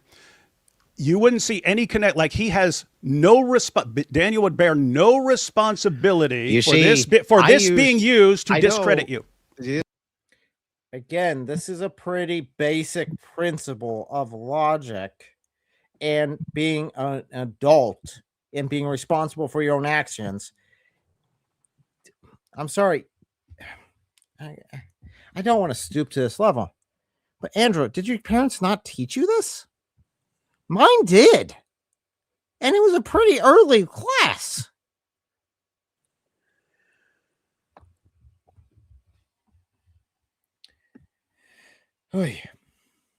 By those guys. Interesting. I know that you love philosophy, which is why it's so bizarre that you don't seem to understand basic logic. It is, in fact, the case. This isn't even logic. It is logic. This is not logic. This is basic a logic common sense here. What are we arguing with him about logic? It's great. Jeez. Andrew, keep going. I'm sure you'll win eventually. The audacity, the unmitigated goal.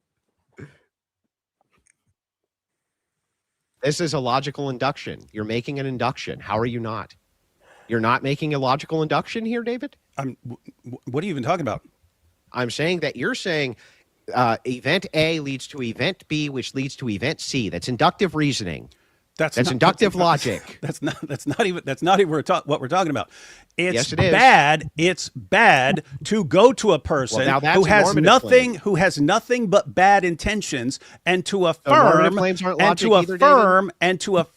what they're claiming about someone when they are obviously just trying to discredit. Yeah, but the David, person. now you're making a normative claim. Well, yeah, that would be a normative claim. And so now that you're making a normative claim, that's at least logic, right? We're getting into the domain of logic, at least in ethics. No? Yes? Not There's required just for no any logic of here. Someone. No logic is There- required for you to there's- make normative claims, really. Oh my goodness. No. Bro's lost in the sauce. Literally, quite literally lost in the sauce. You've been sipping on that sauce for 3 hours straight now, chain smoking cigarettes. Lost in the sauce, quite literally. I think he's just high on his own sort of like his own ego. Yeah, ego would be the best description. Its own, yeah, because it's just like, dude, can you stop for 5 seconds and realize maybe you don't have the answers to everything and have a little bit of humility? I mean, David himself later on in this live stream demonstrates that he does and is completely fine with it. Andrew Wilson just is not able to comprehend. Maybe he doesn't have the answers to everything. You don't need logic for normative You heard claims. it. You heard it here, folks. You heard it here. Shit. You heard it You just here. vibe. So you you did can hear go it out. here. You can go out. You just can go vibe. out. You can go out to Andrew Wilson's worst enemy, affirm whatever that person is making up, believe it, and then that person can use what you said to discredit this person, even though it's all complete nonsense with no evidence, and you've done nothing nothing incorrect. Bizarre. It's a good idea. Help the Dawah guys as see. much as possible. I see. If any of you have a statement of agreement with anybody who doesn't like David Wood, you're not allowed to say anything to them about how you agree with them because they might use it nefariously against the beliefs of things If someone is known for that's your position. If someone That's is crazy. known, if someone is known for making things up, going after people's families, things like that, and then you go and agree with that person's latest thing that he made up. Yeah, I think that's wrong. There are great. people I'm glad that voting you for vibed. Andrew in this poll, by the way. Oh yeah, that's great. I'm glad you guys are here. Yeah, good. You got 10% there for Andrew. Now I can actually look at the number. That's 2 people. In fact, I know that one of them was a Muslim. The other one was probably Orthodox bro, I guess. I don't know. Maybe they honestly think that that is correct. I mean, that your opinion is your opinion. I literally asked Berlin here when he's like, I want to join for this one. I was like, okay, what's your view on it? Not because, I'm only going to let up views if you agree with me. It's like, no, I just don't want to be sideswiped all of a sudden. I just want to know what I'm going into. So, but he told me his views were this. So we agree. I thought it was pretty obvious, but I guess 10% is 10%. Hey, I got surprised before when I'm like, oh, I think we agree on everything. It's like, no, we don't. Not even close. It's like, oh, okay. Well, that's a bit of a shocker, but okay. Crazy.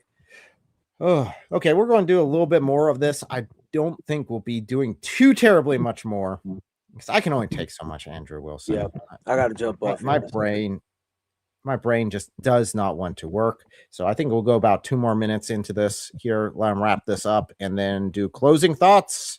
Let you guys know what's going on. And then I'm going to be very evil, according to Andrew Wilson. And we're going to raid another live stream that I'm watching over in the corner because he doesn't know yet. No. But he will soon. Hopefully. Counts on if he's still alive. If he's not, then I'll pick someone else to raid because I like doing that. That's something new that I haven't done very many times.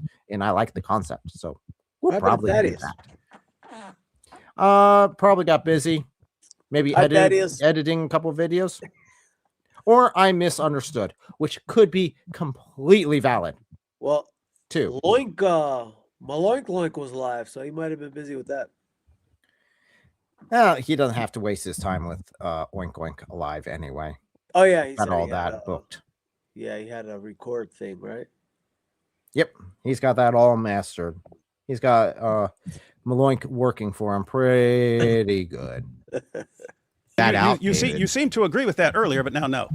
Well, no, I agreed to a specific propositional set until we started giving it specifics, because I do that. I actually listen to the proposition, like the one that you gave me that I beat you on earlier, just like I'm beating you on this one, because you can't actually draw the logic to its conclusion.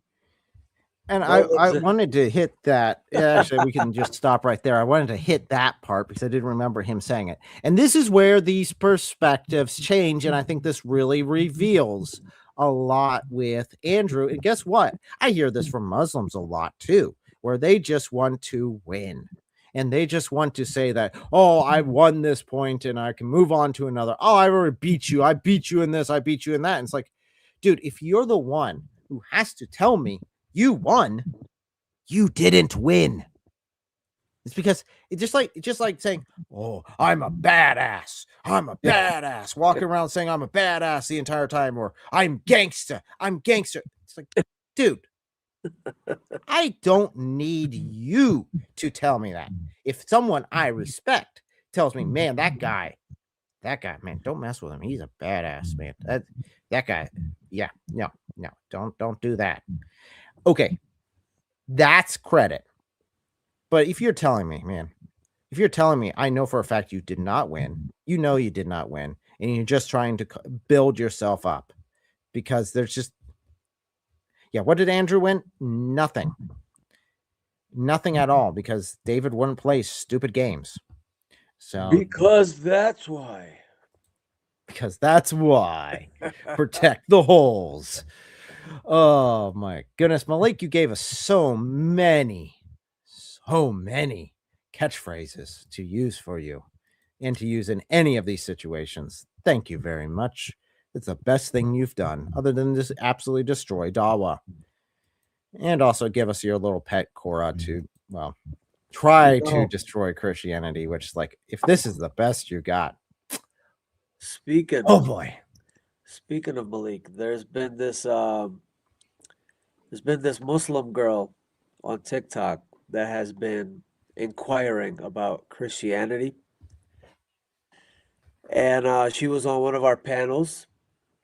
And it was me and a couple of the boys and a couple of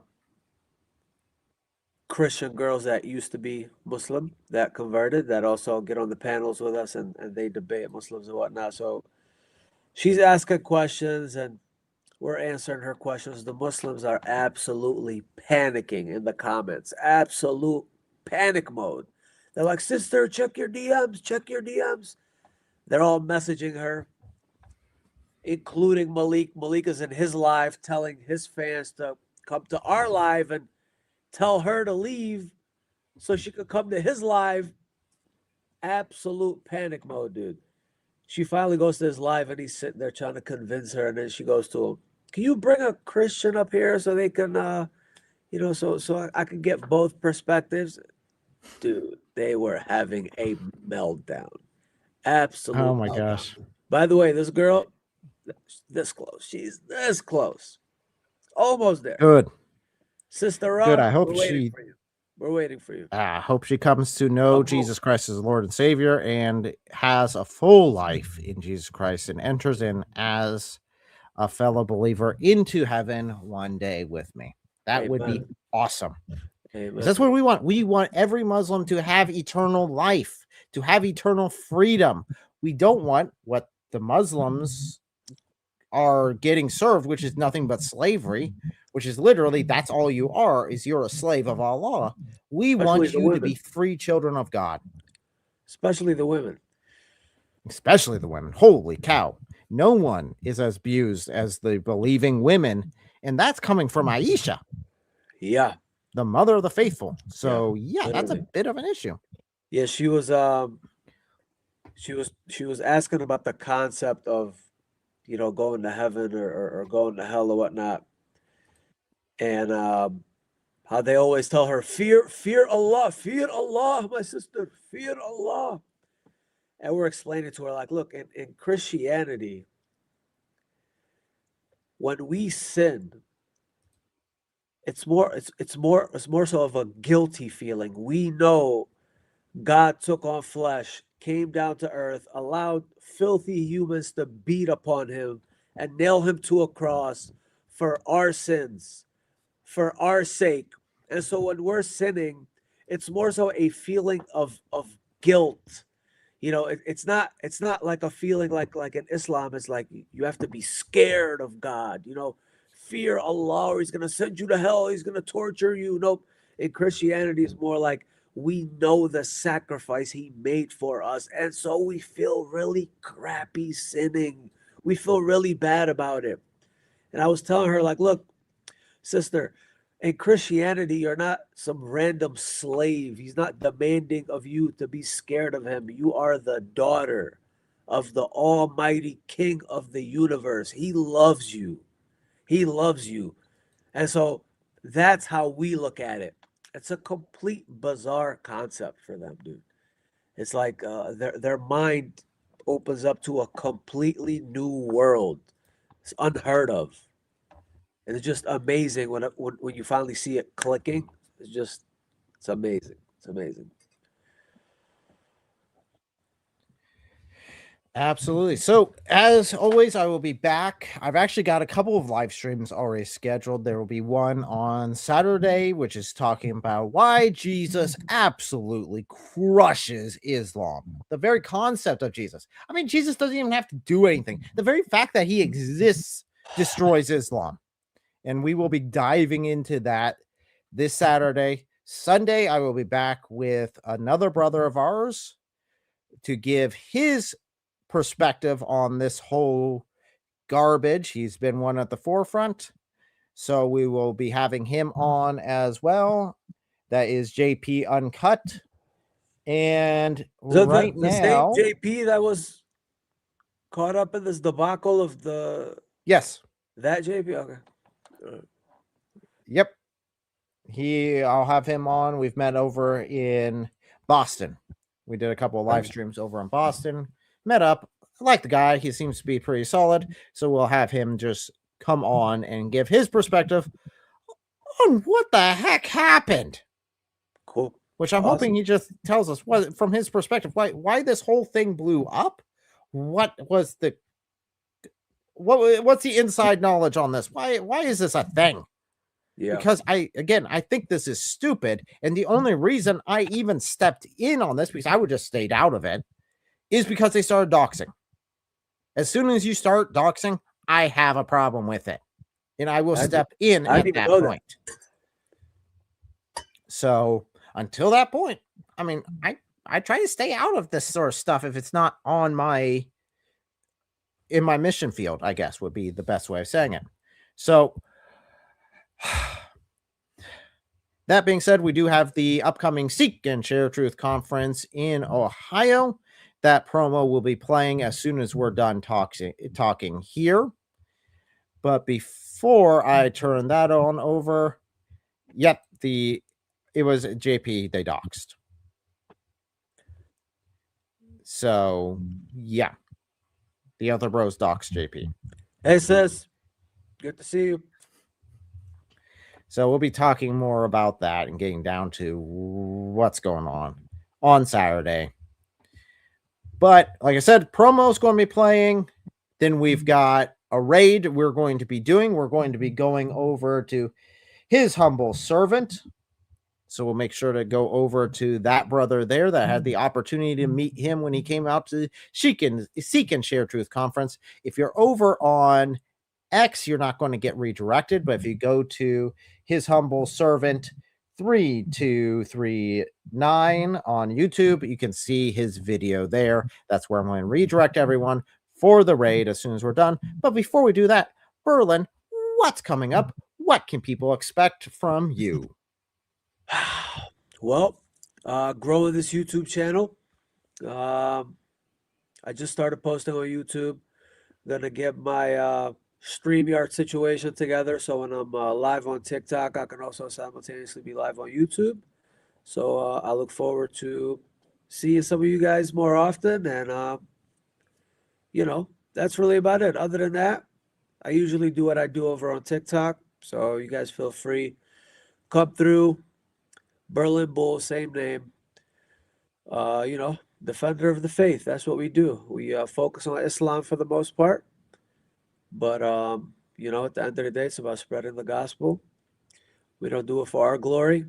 I always say, let everything I say and do bring glory to your name, Lord. In the name of the Father, Son, Amen. Holy Spirit. Amen. Amen. Amen. Amen. Make sure to take note of Berlin Bull, because he will most likely be back on here quite a few more times if he wants. And whenever he's ready, I might be jumping over on his so we can really kick it off to the best of our ability. Hey guys, we're coming. We're going to be switching. Some of us are going to be going over to TikTok, doing TikTok. We got people from TikTok coming over here. We're dominating both. We're going to own both platforms. Muslims and the stupid arguments they use will have nowhere to hide and to try to spread that filth. So, but until then, enjoy the promo and make sure to go over and tell his humble servant and Albert I say hi as we raid, because they're streaming together over on there. And as always, Deus Vult. The world is searching for truth. Are you? And are you ready to share him? Opportunities await to gather together and get trained, get equipped, and get bold, both online and in person, for free, at one of the best Christian conferences in America. And this year, we're coming to Cleveland, Ohio.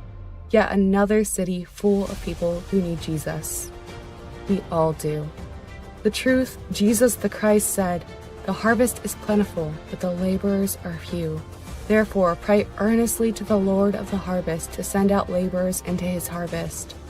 We've been praying for fellow Christians to continue to rise up and make disciples who make disciples, proclaiming the good news of Christ's gift of eternal life and salvation from sin for those that accept. Many people think they know who Jesus was.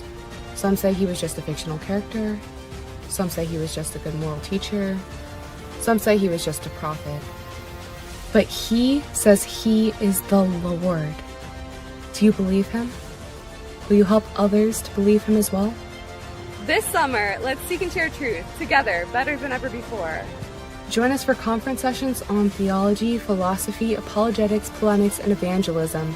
Engage in live debates and discussions. Train in helpful methods for pursuing and communicating truth to those around us. Let iron sharpen iron as you fellowship and build friendships. And join with experienced ministries and outreaches aimed at leading the lost to the Lord. As Christians, may we not just go to church. Let's be the church. In 4 action-packed days, from July 30th to August 2nd, you'll get opportunities to engage with featured apologists, polemicists, and evangelists, including Dr. David Wood, Atun Tosh, Anthony Rogers, Laura Zeifer, Louis Leinhart, Thaddeus, David Suarez, Mike Jones, Cab Malone, Sister K, Joey F., my husband, dear brother in Christ, and myself, El of El Iso Elohim, and interact with other special guests like the creator and singer of the Islamic Dilemma song, Ben Idemir, and the moderator of Modern Day Debate, Dr. James Coons. Plus, many ministries will be able to present ongoing opportunities to continue in apologetics, polemics, and evangelism efforts, even once this conference is complete. Lord willing, we would love to have you join us as well. You can register for free today at seekandsharetruth.org. We hope to see you soon, and may God guide and bless you each.